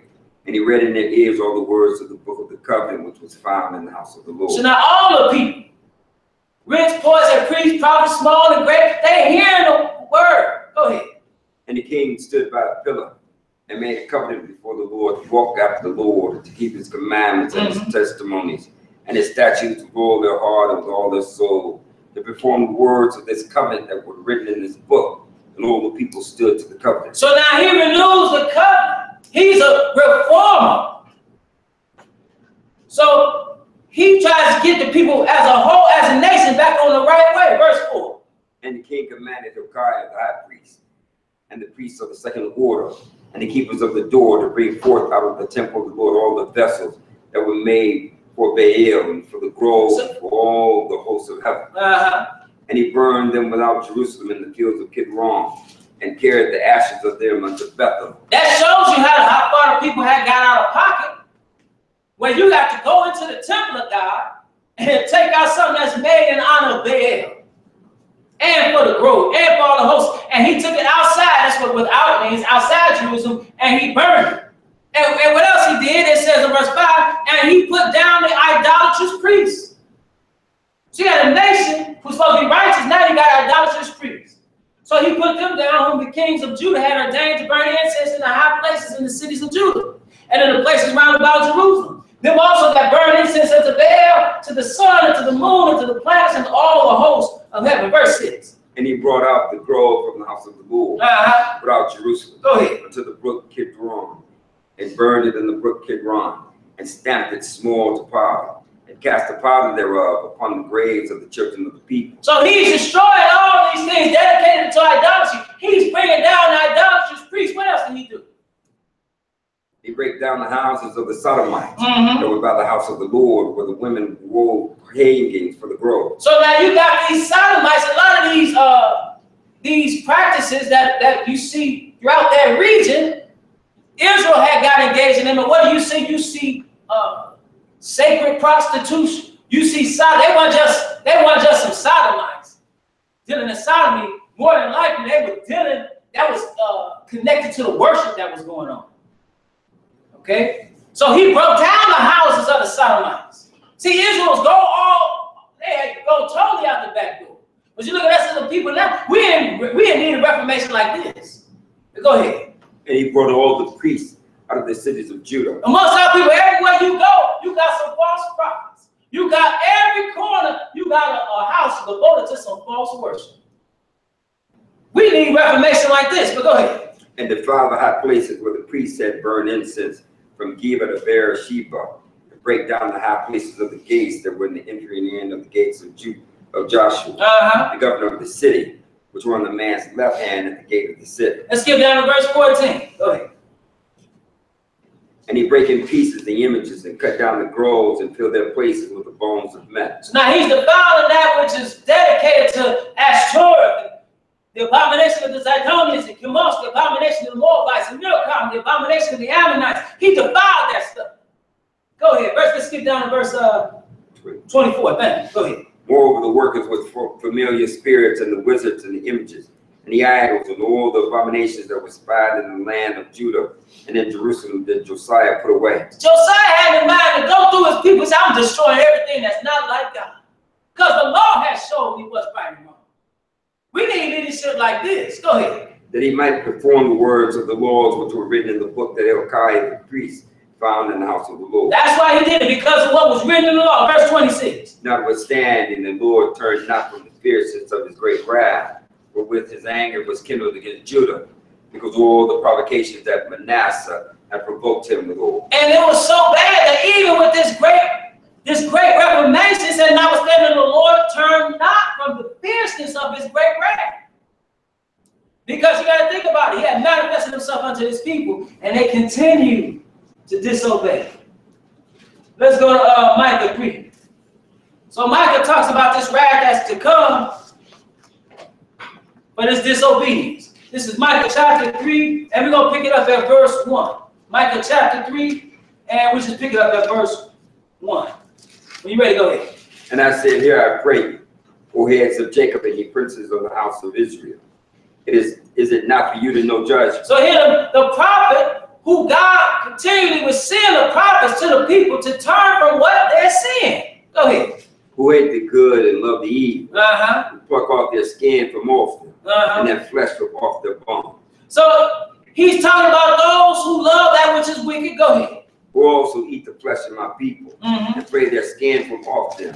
They break their bones and chop them in pieces, as from the potter as flesh within the cauldron. So the leadership is all back. See, when you look at us as a people, you look at what Josiah did. He was a leader, and in the leadership position, he had the power to lead the people in the way in which they should go. That's what a leader does. Look at our leadership and where they're leading us, and down the road to hell. Straight, one-way ticket. Go ahead. Then shall they cry unto the Lord, but he will not hear them. He will even hide his face from them at that time, as they behave themselves ill in the doing. So what he got to say to these false prophets? Go ahead. Thus said the Lord concerning the prophets that make my people err. That make my people err. See, that's what I said. You have to ask the question, who lied to you? I said at the beginning, who lied to you to make you go, who deceived you to go after lawlessness? The religious leaders. Go ahead. That fight with their teeth and cry peace, and he that put it not into their mouth. They'll fleece you. Get your money. Take advantage of you. Go ahead. They even prepare war against them. Therefore, night shall be unto them.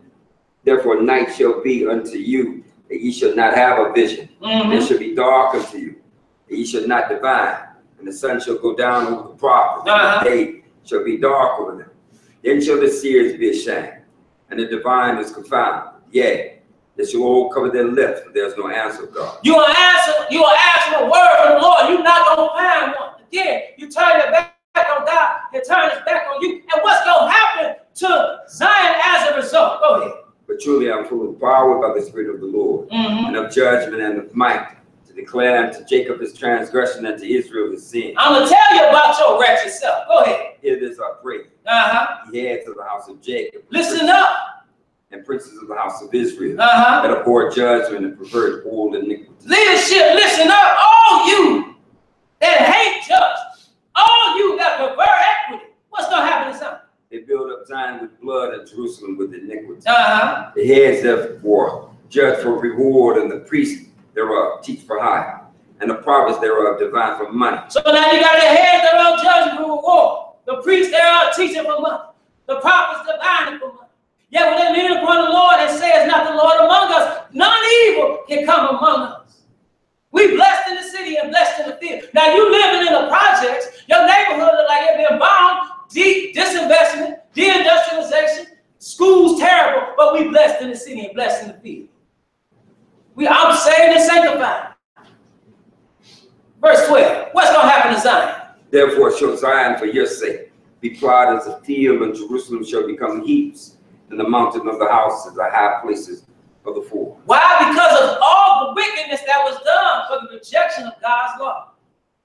Let's go to Leviticus 26. Because that was, see, this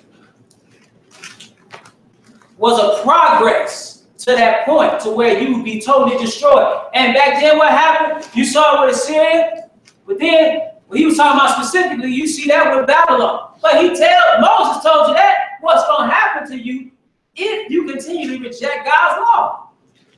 This is Leviticus 26, and we're going to pick it up at verse 14. Because he tells you something. Go ahead.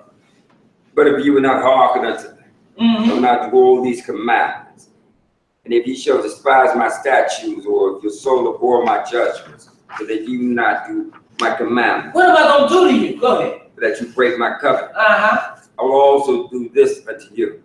I will even appoint over you terror, consumption, and the burning ague. It shall consume the eyes, and shall cause sorrow of heart. It shall sow your seed in vain. Your enemies shall eat it. Go ahead. And I will set my face against you, and you shall be slain before your enemies. They that hate you shall reign over you. You shall flee when none pursueth you. So now I'm gonna bring this terror, this consumption, this burning anger upon you. And then it says, I'm gonna bring these enemies upon you. And then he goes on to say the land's not gonna yield what it should unto you. And then he said, if you don't want to listen to that, I'm gonna do something else to you. Let's skip down to verse 27.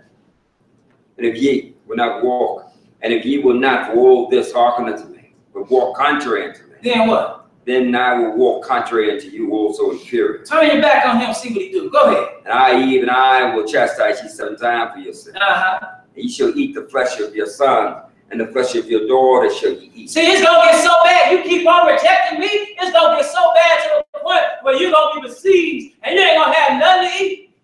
Now, we read about how it was time of famine, and God, he provided for him because of the righteousness of Abraham. But here in the siege, you ain't going to have nothing. As they say, the belly going to hit that spine. What you going to do then? It says that ye shall eat the flesh of your sons and the flesh of your daughters shall ye eat. He's prophesying. Go ahead. And I will destroy your high places, and cut down your images, and cast your carcasses upon the carcasses of your idols, and my soul shall abhor you. See all that stuff that Josiah was getting rid of, that the people love so much, that they just built back up later on? He said, I'm going to destroy that stuff, and I'm going to destroy your city. Verse 31. And I will make your cities waste, and bring your sanctuaries into desolation. Go ahead. And I will not smell the savor of your sweet oil. He said, I will destroy you and bring your sanctuaries into desolation, and I'm not going to acknowledge your, it says, I will not smell the savor of your sweet odors. So the sacrifices and the things you do trying to acknowledge God, he said, I'm not trying to hear that. That's like a child telling their parent, I love you, but the child does absolutely nothing that the parent says to do.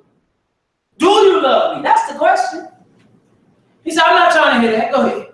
And I will bring the land into desolation. I'm going to bring the land into desolation, and your enemies which dwell therein shall be astonished at it. And what am I going to do to you? Go ahead. And I will scatter you among the heathen, and will draw out a sword after you. And your land shall be desolate, and your cities waste. So I'm going to scatter you.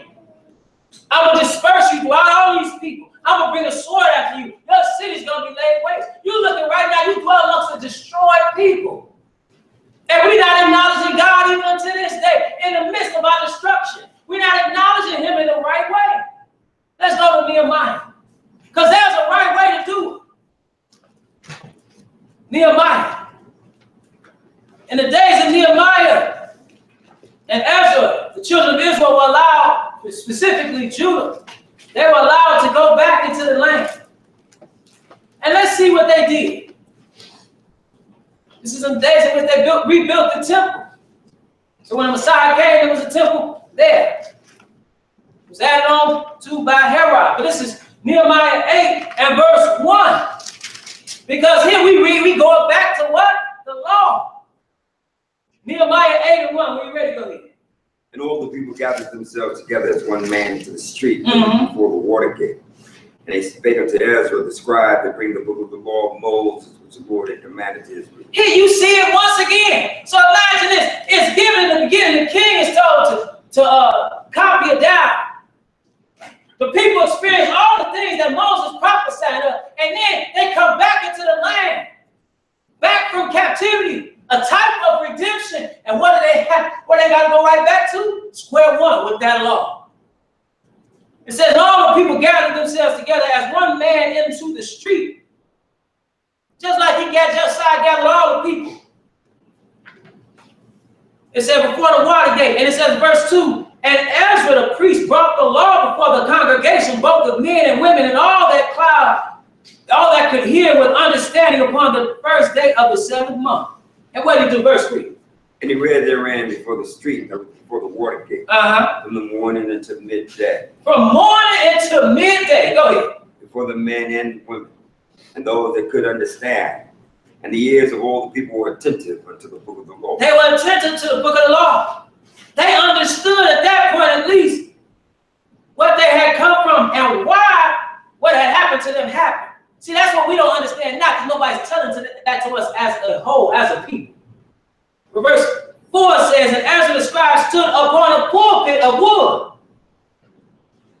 which they had made for the purpose, and beside him stood Mattithiah, and Shema, and Ananiah, and Uriah, and Hilkiah, and Maaseiah. On his right hand and on his left hand, Pedaiah, and Mishael, and Melchiah, and Hashum, and Hasbadana, Zechariah, and Meshullam. And what did he do? Did he get up in his pulpit and tell his life story? Go ahead. And Ezra opened the book in the sight of all the people. He read from the book. Go ahead. But he was above all the people. When he had opened it, all the people stood up. He read from the book. Just like when the Messiah went into the synagogue on the Sabbath day and stood up for the read. He read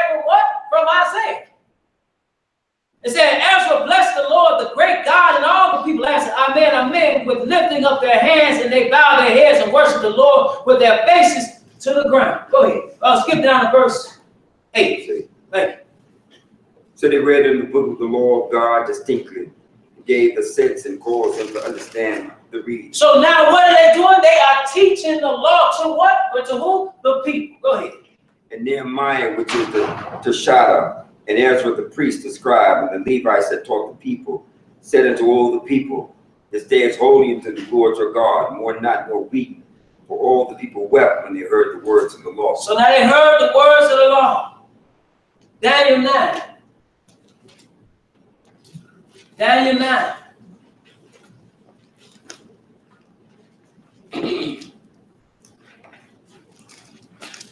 Because Daniel here, who was righteous, is in the midst of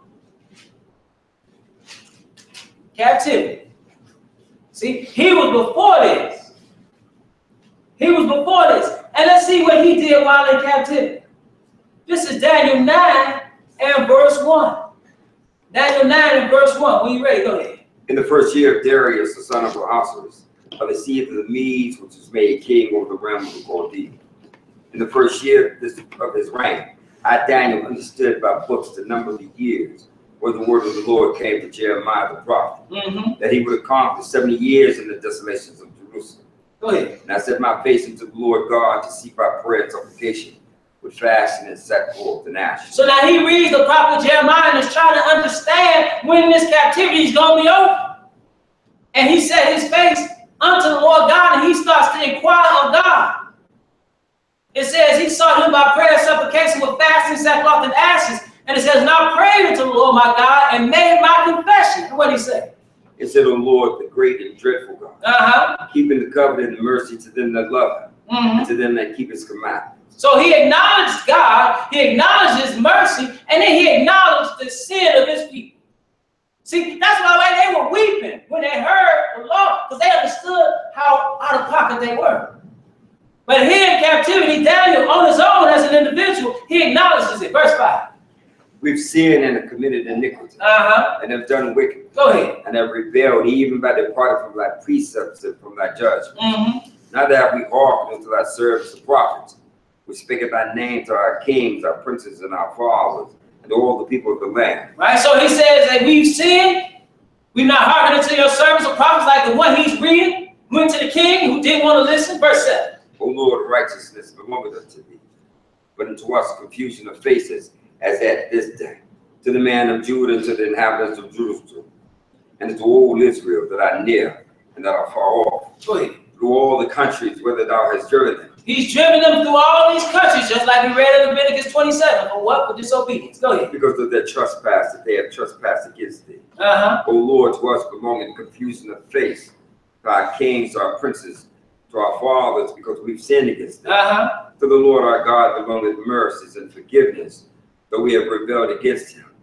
Neither have we obeyed the voice of the Lord our God to walk in his laws, which he set before us by his servants the prophets.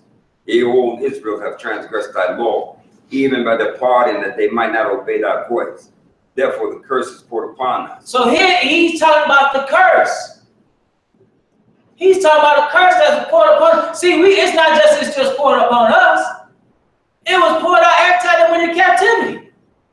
Here Daniel was in the captivity. And he said a curse that was written of, we're going to find in Moses, was poured out upon us. Go ahead. And the oath that is written in the law of Moses, the servant of God, because we've sinned against him. That's why. Go ahead. And he had confirmed his words which he spake against us and against our judges that judged us, by bringing upon us a great evil.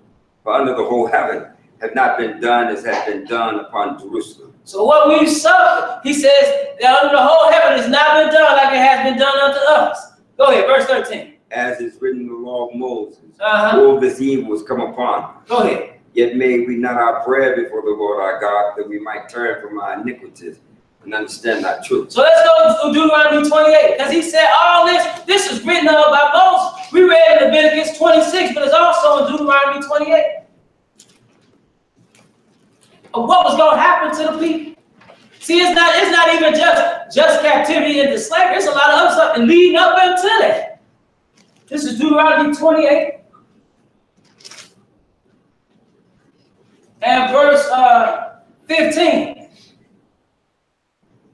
Because he said you're not going to obey. Eventually, this is what's going to happen to you. This is progressive, just like the other.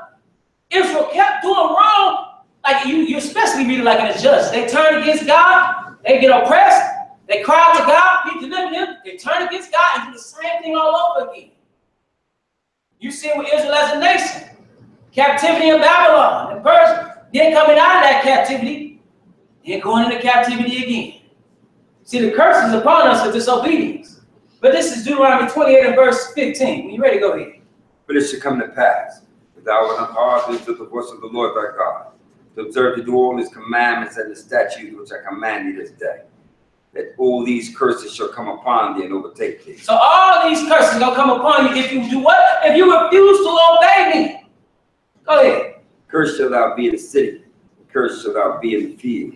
Cursed shall be thy basket and thy stool. Go ahead. Cursed shall be the fruit of thy body and the fruit of thy land, the increase of thy kind and the flocks of thy sheep. See, you're going to be cursed. Right? So even like we read in Leviticus, we didn't read it, but it talks about how, hey, the land's not going to yield to you. Right? It's a progressive thing. He said, you know what? First off, everywhere you go, you're going to be cursed. Cursed in the city, cursed in the field, cursed up in that basket and that store. Economically, you're going to be cursed. Your fruit of your body's going to be cursed, so your kids are going to be cursed. It said the fruit of thy land, the increase of thy kind, and the flocks of thy sheep. So even in the land, they were experiencing this. But verse 25. The Lord shall cause thee to be smitten before thine enemy. And you're going to be destroyed in war. It said thou shalt go out one way against him. So now you going out to war, but you're losing. See, we were people who we were on God's side. He fought our battles. Go ahead. And flee 7 ways before them. Shall be removed into all kingdoms of the earth. Verse 28. The Lord shall smite thee with madness and blindness and astonishment of all. So now you can't see your way. The Lord shall smite thee with madness and blindness and astonishment of heart for the things that you're seeing. And what's going to happen to you? Verse 30. Thou shalt betroth a wife, and another man shall lie with her. So you're going to betroth a wife, and another man's going to lie with her. You got to understand, that definitely 100% happened in this country. But you don't think that happened when they were in captivity in other places and their wives were taken? No, that did happen then. That's a consequence for sin. Thou shalt betroth a wife, and another man shall lie with her. Thou shalt build in the house, and thou shalt not dwell therein. Thou shalt plant a vineyard, and shalt not gather the grapes thereof, because that's what a slave does. They do all the work and don't benefit from it. Verse 32. Thy sons and thy daughters shall be given to another people, and thine eyes shall look and fail with longing for them all the day long. There shall be no one mite in thine hand. So your children are going to be sold. Let's get down to verse 37. What's going to become? Thou shalt become an astonishment, a proverb, and a byword among all nations, whither the Lord shall lead thee. No longer will they say, what nation is there so great that has the Lord so nigh unto them? They're not going to say that. They'll have all kind of epithets for you. When you think about them, it says they had about rivers of Babylon. They said, sing us one of the songs of Zion. You don't think they was talking about them then? And thou shalt become an astonishment, a proverb, and a byword among all nations, whither the Lord shall lead thee. Verse 41. Thou shalt beget sons and daughters, but thou shalt not enjoy them, for they shall go into captivity. Again, you got slavery. What about the stranger among you? Go ahead. The stranger that is within thee shall get up above thee very high, and thou shalt come down very low. They had strangers among them. They had people among them. And eventually, it said those people were going to get above you. Why is all this coming upon the people? Why are these curses coming upon the people? Why did Daniel end up in captivity? Verse 45. Moreover, all these curses shall come upon thee and shall pursue thee and overtake thee, till thou be destroyed. Why? Because thou hearkenest not unto the voice of the Lord thy God, to keep his commandments and his statutes which he commanded thee. So he said these curses are going to be upon you because you were disobedient. And then he says, and they, talking about the curses, shall be upon thee for a sign and for a wonder, and upon thy seed forever. Even until this day, we see it. Let's skip down to verse 64, because this is ultimately where you're going. Basically a point of no return. Verse 64. When you ready, go ahead. And the Lord shall scatter thee among all people, from one end of the earth even unto the other. And there thou shalt serve other gods, which neither thou nor thy fathers have known, even wood and stone. See, after that Babylonian captivity, they even came back. But he said, there's going to come a time when you totally disperse. And you're going to go to these nations, you're going to serve gods of wood and stone. Verse 65. And among these nations shall thou find no ease. No ease, go ahead. Neither shall the sole of thy foot have rest. No rest, go ahead. But the Lord shall give thee there a trembling heart, and a failing of eyes, and a sorrow of mind. So you're going to have trouble in these places. Verse 66. And thy life shall hang in doubt before thee. Mm-hmm. Thou shalt fear day and night, and shall have none assurance of thy life. So you're going to have none assurance of your life. Your life is going to hang in doubt. And it says, in the morning thou shalt say with God, or even in the evening thou shalt say with God, or morning. Why it says, for the fear of thine heart, which thou shalt fear, and for the sight of thine eyes, which thou shalt see. What you see, your projections for the future are going to scare you. And what's the Lord going to do? 68. And the Lord shall bring thee into Egypt again with ships, by the way whereof I spake unto thee. So we know Egypt refers to the house of bondage. He tells you, we read in Exodus 20, I'm the Lord your God, who brought you out of Egypt, out of thy house of bondage. Thou shalt have no other God before me. He said, I'll bring you back into Egypt. I'll bring you back into captivity, is what he means. He says, but I will do it with ships. So you're going into captivity by way of slave ships, by the way whereof I spake unto thee, thou shalt see it no more again. It's over for you. And then it says, and then ye shall be sold unto your enemies for bondmen and bondwomen, and no man shall buy you or redeem you. You're going to be put on auction blocks. You're going to be put in the hulls of ships, put on auction blocks, and sold and work for what seems like perpetuity. And here we see, we are a direct consequence. Our condition is a direct consequence, not of our inferiority, not about blackness, but because we sinned against our God. And the faster we understand that, the better off we'll be. Let's go to Matthew 5. Matthew 5. Because even us today, we always looking for somebody to save us. He said no man gonna buy you. But even our people back then, when you would read throughout the Old Testament, they were looking for one who was going to redeem them.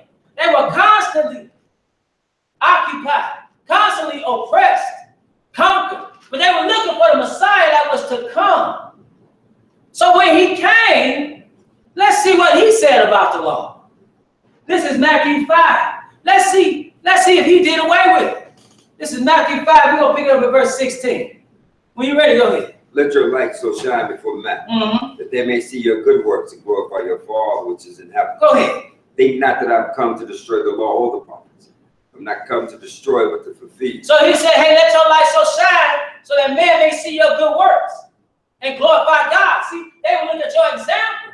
And then he says, think not that I'm come to destroy the law or the prophets. I didn't come to destroy, but to fulfill. For what? For verily I say unto you, till heaven and earth pass, one jot or one tittle shall in no wise pass from the Lord. The Lord will be fulfilled. See, we still got the law. So we had it in the very beginning. We had it with the dispensation to Israel. And then when the Messiah comes, he said, don't think I'll come to do away with it. He said, whosoever therefore shall break one of these least commandments and shall teach men so. So the minister, the teacher, the pastor, the preacher that teach men so to break the law, God says, he shall be called least in the kingdom of heaven. That don't mean he's getting in the kingdom. I mean, he's going to be punished with everlasting destruction. It said, but whosoever shall do and teach them. The one who has the unmitigated God to just teach what thus saith the Lord, it says the same shall be called great in the kingdom of heaven. Let's go to verse 21. Because he is the light of the world, and he shined the light on the law, showing us even what the law is supposed to produce in us, which is a different way of thinking. Verse 21. You have heard that it was said by them of old time, thou shalt not kill. That's one of the commandments. Thou shalt not kill, which means thou shalt not murder. But what did he say? And whosoever shall kill shall be in danger of the judgment. But I say unto you, that whosoever is angry with his brother without cause shall be in danger of the judgment. And whosoever shall say to his brother, Raka, shall be in danger of the council. But whosoever shall say that fool shall be in danger of hellfire. So now they told that Jesus did away with the law. He come to do away with the law, but the master said, hey, it's written thou shalt not kill. But I'm telling you, don't even be angry without a cause. See, he's not loosening the reins. He's not directing us towards lawlessness. Rather, he is tightening the reins. Rather, he is showing us ultimately the mindset that we're supposed to have. Because if you're not angry with your brother without cause, you're certainly not going to kill your brother. Let's read verse, verse 27. When you're ready, go ahead. You heard that it was said by them of old time, thou shalt not commit adultery. That's in the law. That's one of the 10. Thou shalt not commit adultery. Man's not supposed to go after another man's wife. Go ahead. But I say unto you, but I say what? That whosoever looketh on a woman to lust after her, and committed adultery with her already in his heart. But he said, I'm not telling you not just to not commit adultery. I'm telling you not even to look upon a woman to commit adultery. That's like Job said, I made a covenant with mine eyes and I will not even look upon a man. But let's go to Luke, the 19th chapter. Luke, the 19th chapter, because this Messiah who came was rejected. And let's see what he said was going to happen. See, he came unto his own, and his own received him not. He was a light unto the world of men of darkness rather than light, because their deeds were evil. And what does the Messiah say concerning his people? This is Luke 19 and verse 41. Luke 19 and verse 41. When you ready, go ahead. And when he was come near, he beheld the city and wept over. So now when he comes near to the city, he looks over the city of peace, the city of the great king, that chosen place, and he weeps over the city. Verse 42. Saying that thou hast known, even thou, at least in that day, the things which belong to thy peace, but now they are hid from thine eyes. If you had only known as a people, if you had only repented from your ways, if you had only understood who I was. See, they rejected the one who gave the law in the first place. Go ahead. For the day shall come upon thee. What they gonna do to you? Thine enemy shall cast a trench upon thee. And compass thee round and keep thee in on every side. See, he's talking about the conditions that will be made to where you're gonna eventually be cast off totally into slavery by way of ships. He said, "But the day shall come upon thee that thine enemy shall cast a trench about thee and compass thee round and keep thee in on every side." They're gonna besiege you. Titus and Romans did that. And all those that didn't crucify, all those that they didn't kill straight in battle, all those that didn't sell off into slavery, those that escaped went further into the interior of Africa during the time of the transatlantic slave trade was sold. But he tells you, "I'm gonna lay you even with the ground." Go ahead, verse 44.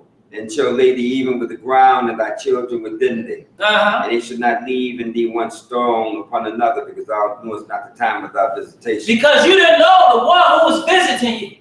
You didn't understand what he was telling you. See, people talk about Jesus. Jesus was without sin. Jesus kept the law perfectly. Jesus tells you how to think about the law. And when he came unto his people, they totally rejected him. That's why it says, if only thou knewest the time of thy visitation. If only you knew. Let's go to Romans 11. So now his people, he said, you're going to be destroyed. See, he's always trying to get you to do right. He would send his prophets to you to tell you about your transgressions. And then he said, you know what? They kept rejecting him. He said, you know what? I'm going to send my son. And they crucified him. So now, Israel is destroyed as a people. But one thing, the Messiah came to his apostles and said, go out, and he commissioned them to go out into the world. You see here, Paul, in his epistle to the Romans, was an apostle to the Gentiles. He goes to the Gentile nations, to these other nations throughout Europe and Asia, spreading the gospel of Christ. But he says, I want you to understand something. This is Romans 11 and verse 2. When you read verse 1, Romans 11 and verse 1. When you ready, go ahead. I say that if God cast away his people. Have God cast away his people totally? Go ahead. God forbid. For I also am an Israelite, of the seed of Abraham and of the tribe of Benjamin. See, one thing about it, though, if you want to know about this God, if you want to know about his law, you have to go to Israel.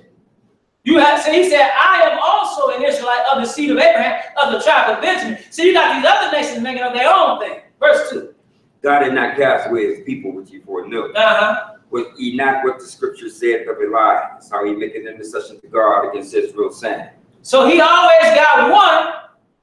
He always got a few that's going to do what's right. But let's skip down to verse 11, because he gives you an example of Elijah. But verse 11. I say that, have they stumbled that they shall fall? God forbid. But rather through their fall salvation is coming unto the Gentiles. but to provoke them to jealousy. So I'm going to provoke these people unto jealousy. You sin against me, I'm going to provoke you to jealousy with the people who are known people. But go ahead.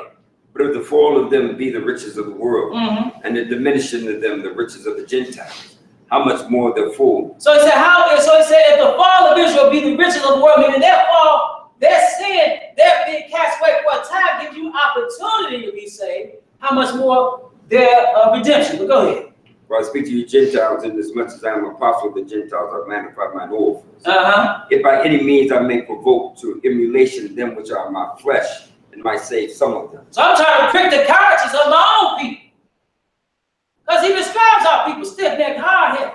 But he also warns these other nations, in particular the Romans, to not to do what? Verse 18. Boast not against the branches, but if thou boast, thou bearest not the root, but the root thee. I tell you what you better not do. You better not boast against the branches. Go ahead.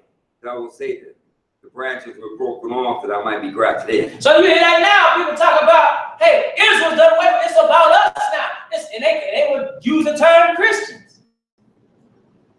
And what do they normally do? Do away with God's law. Thou will say then the branches were broken off that I might be grafted. It's about me getting something. Let me tell you something. Go ahead. Well, because of unbelief they were broken off. It's because of unbelief. Go ahead. And thou standest by faith, but be not high-minded, but fear. He said, not standest by faith. Don't be high-minded. You better fear God. Go ahead. For God spared not the natural branch. Take heed lest he also spare not thee. You should consider that if he would throw out his own kids, what he would do to you. Go ahead. Behold, therefore, the goodness and severity of God on them which fell severity, but toward thee goodness. If thou continue in his goodness, otherwise thou also shall be cut off. Go ahead. They also, if they abide not still in unbelief, shall be grafted in. For God is able to graft them in again. So he says, if you need to continue in goodness, otherwise you'll be cut off. So what's goodness? Again, a standard. Verse 24 says, if thou wilt cut out of the olive tree, which is wild by nature, and will graft contrary to nature into a good olive tree, how much more shall these, which be the natural branches, be grafted into their own olive tree? So it says it's very easy for them to be redeemed. We're going to find out what they need to do. But he said, hey, don't think that he's done away with them forever. Because he made a covenant with his people. Verse 25. For would not, brethren, that ye should be ignorant of this mystery. Don't be ignorant of this. Go ahead. That ye should be wise in your own conceit. You lean unto your own understanding, you don't have much. Go ahead. That blindness in part has happened to Israel until the fullness of the Gentiles become them. So blindness, right? That darkness that comes from that rejection of God, it says it happened to Israel until the fullness of the Gentiles become in. Let's go to Isaiah the 59th chapter. We almost finished. Isaiah 59. Because here we see the problem. Isaiah tells us of the problem with his people. He tells you directly the problem. Why you would be rejected in the first place. This is Isaiah 59 and verse 1. When you ready, go ahead. Behold, the Lord's hand is not short that it cannot save. Neither is ear heavy that it cannot hear. So you got people coming upon you to make war with you, to try to conquer you. It's not like you can't call on the Lord, he don't hear you. You got famine in the land, it's not like the Lord can't provide for you. The flood's coming, he will get an ark for you. He can hear you, he can deliver, he can provide. But it says, but your iniquities have separated between you and your God. And your sins have hid his face from you that he will not hear. See, he is not hearing us. We're in the condition we are in as a people because we reject God's law. What have we become? What do we do? Verse 3. For your hands are defiled with blood and your fingers with iniquity. You become a bunch of murderers. Go ahead. Your lips have spoken lies, your tongue has muttered perversity. None calleth for justice, nor any pleaded for truth. They trust in vanity and speak lies. They conceive mischief and bring forth iniquity. Go ahead. They hatch cockatrices' eggs and weave the spider's web. He that eateth of their eggs dieth, and that which is crushed breaketh out into a viper. Go ahead. Their webs should not become garments, neither shall they cover themselves with their works. Their works are works of iniquity, and the acts of violence is in their hands. So he's describing them, like figuratively, he says they hatch cockatrice or serpent's eggs, and we the spider's web. See, those things that were brought forth put forth destruction or to bring destruction. That's what the people have become. He says in verse 7, their feet run to evil, and they make haste to shed innocent blood, totally contrary to the righteousness of God. Their thoughts are thoughts of iniquity, not the meditation of the law. Wasting and destruction are in their paths. You look at us today as a people. This is us. The way of peace they know not, and there is no judgment in their goings. They have made them crooked paths. Whosoever goeth therein shall not know peace. Go ahead, verse 9. Therefore is judgment far from us. Not that our justice overtake us. So we can't have justice and judgment because we have lawlessness. Go ahead. We wait for light. But what? But behold obscurity. And at the same time we have this lawlessness, we waiting for light, but you're going to get obscurity. We looking for brightness, but what? But we walk in dark. How you looking for brightness and light? How you looking for something good to happen when you're doing that which is totally contrary to God? Verse 10. We grope for the wall like the blind, and we grope as if we had no eyes. We stumble at noonday as in the night. We're in desolate places as dead men. And we totally blind. And we totally blind at our solution. We grope for the wall like a blind. We often talk about answers. We often looking for solutions but can't find them. Verse 11. We roar all like bears. We talk big, but what? And mourn sore like doves. And when you come up against the enemy, sore like doves. We look for judgment, but there is none. For salvation, but it is far from us. Why? Go ahead. For our transgressions are multiplied before them, and our sins testify against us. See, we got to deal with that.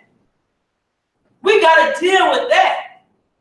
It said, for our transgressions are multiplied before thee, and our sins testify against us. We don't have a leg to stand on. Go ahead. For our transgressions are with us, and as for our iniquities, we know them. See, we totally out of pocket.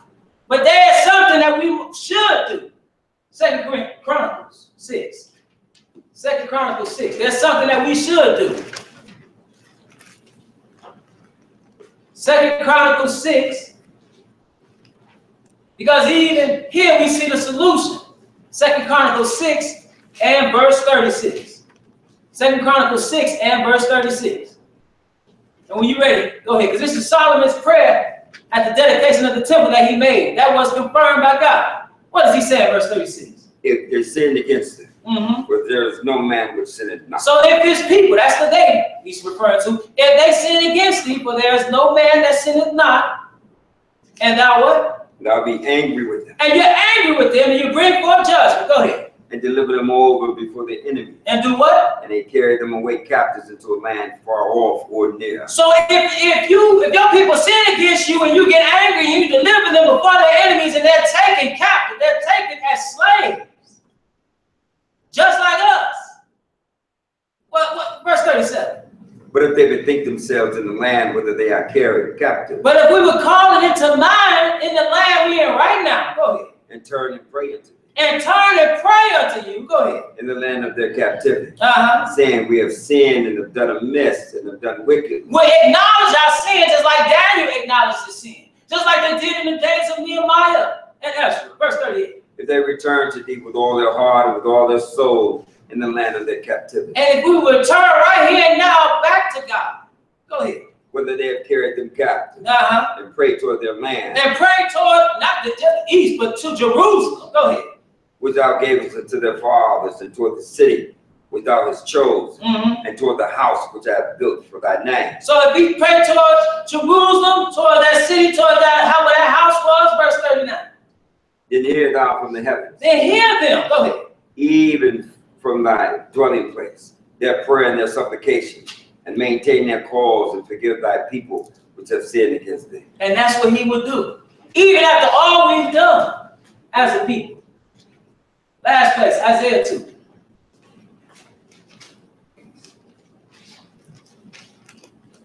And that's going to happen. But ultimately, what he was trying to do, or what he desired in the beginning, is going to be done. And all, eventually, will seek the law of God. This is Isaiah 2. They want to commune with God.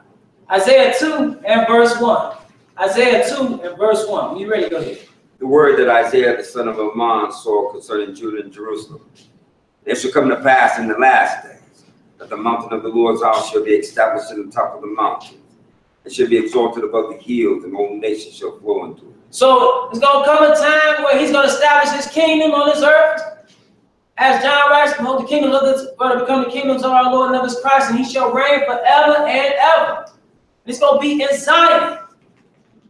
Go ahead, verse 3. And many people shall go and say, what are they going to say? Come ye, let us go up to the mountain of the Lord, to the house of the God of Jacob. So now they're going to go to Zion. All people that's left when he come back. And many people shall go and say, come ye, and let us go up to the mountain of the Lord, to the house of the God of Jacob, and he will teach us of his ways, and we will walk in his paths. For out of Zion shall go forth the what? The law. The law and the word of the Lord from Jerusalem. See, that's what's going to happen. Go ahead. And he shall judge among the nations, and shall rebuke many people. They shall beat their swords and the plowshares and their spears and the pruning hooks. Nation shall not lift up sword against nation, neither shall they learn war anymore. So it's going to come a time when he's going to bring wrath upon these nations to have his government established. It said he shall judge among the nations and shall rebuke many people. He's going to have to kill a lot of people to accomplish what he's going to do. And for those that are left are going to live peaceably. And people are going to have a mindset to obey God. See, they don't have it right now. But people are going to have a mindset to obey God. And verse 5 says, O house of Jacob, come ye, and let us walk in the light of the Lord. And that's the law of God, our perpetual standard of living. I want to thank you for your time. Stand up, face the rhythm, and close out.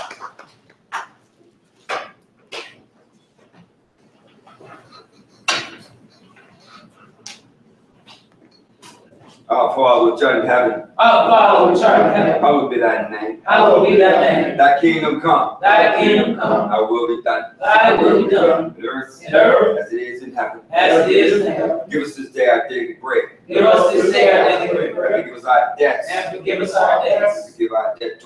And forgive our debtors. And lead us not into temptation, And lead us not into temptation, but deliver us from evil. but deliver us from evil. Thine is the kingdom. Thine is the And the kingdom, power. and the power, And the glory. and the glory. Forever. Forever. Praise the Lord. Praise the Lord. He is good. For he is good, And his mercy endures forever. and his mercy endures forever. Praise the Lord God of Israel. Praise the Lord God of For he Israel. is good. For he is good, And his mercies endure forever. and his mercy endures forever. These days we pray in Jesus' name. These things we pray in Jesus' The name. Holy One of The Israel. Holy One of The Israel, Mighty One of Jacob. Lion One of Jacob, Lord of Lords. Lord of Lords, King of Kings. and the King of Kings. Amen. Amen. Let me do this initially. I want to acknowledge those who listen via the internet. It's always a blessing to have you with us, and God's hoping to edify through the word that's brought forth. And with that, if anybody had any questions, we can answer them, try to answer them to the best of our ability. All right. And with that, just pray that you enjoy the rest of your Sabbath and have some. Just a reminder, feast is coming up. 21st.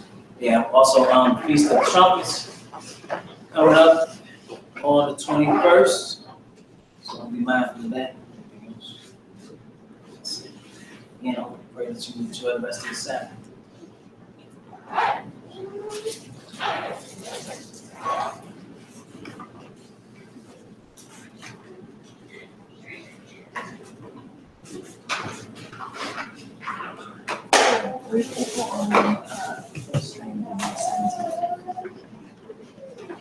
They're new people. Huh?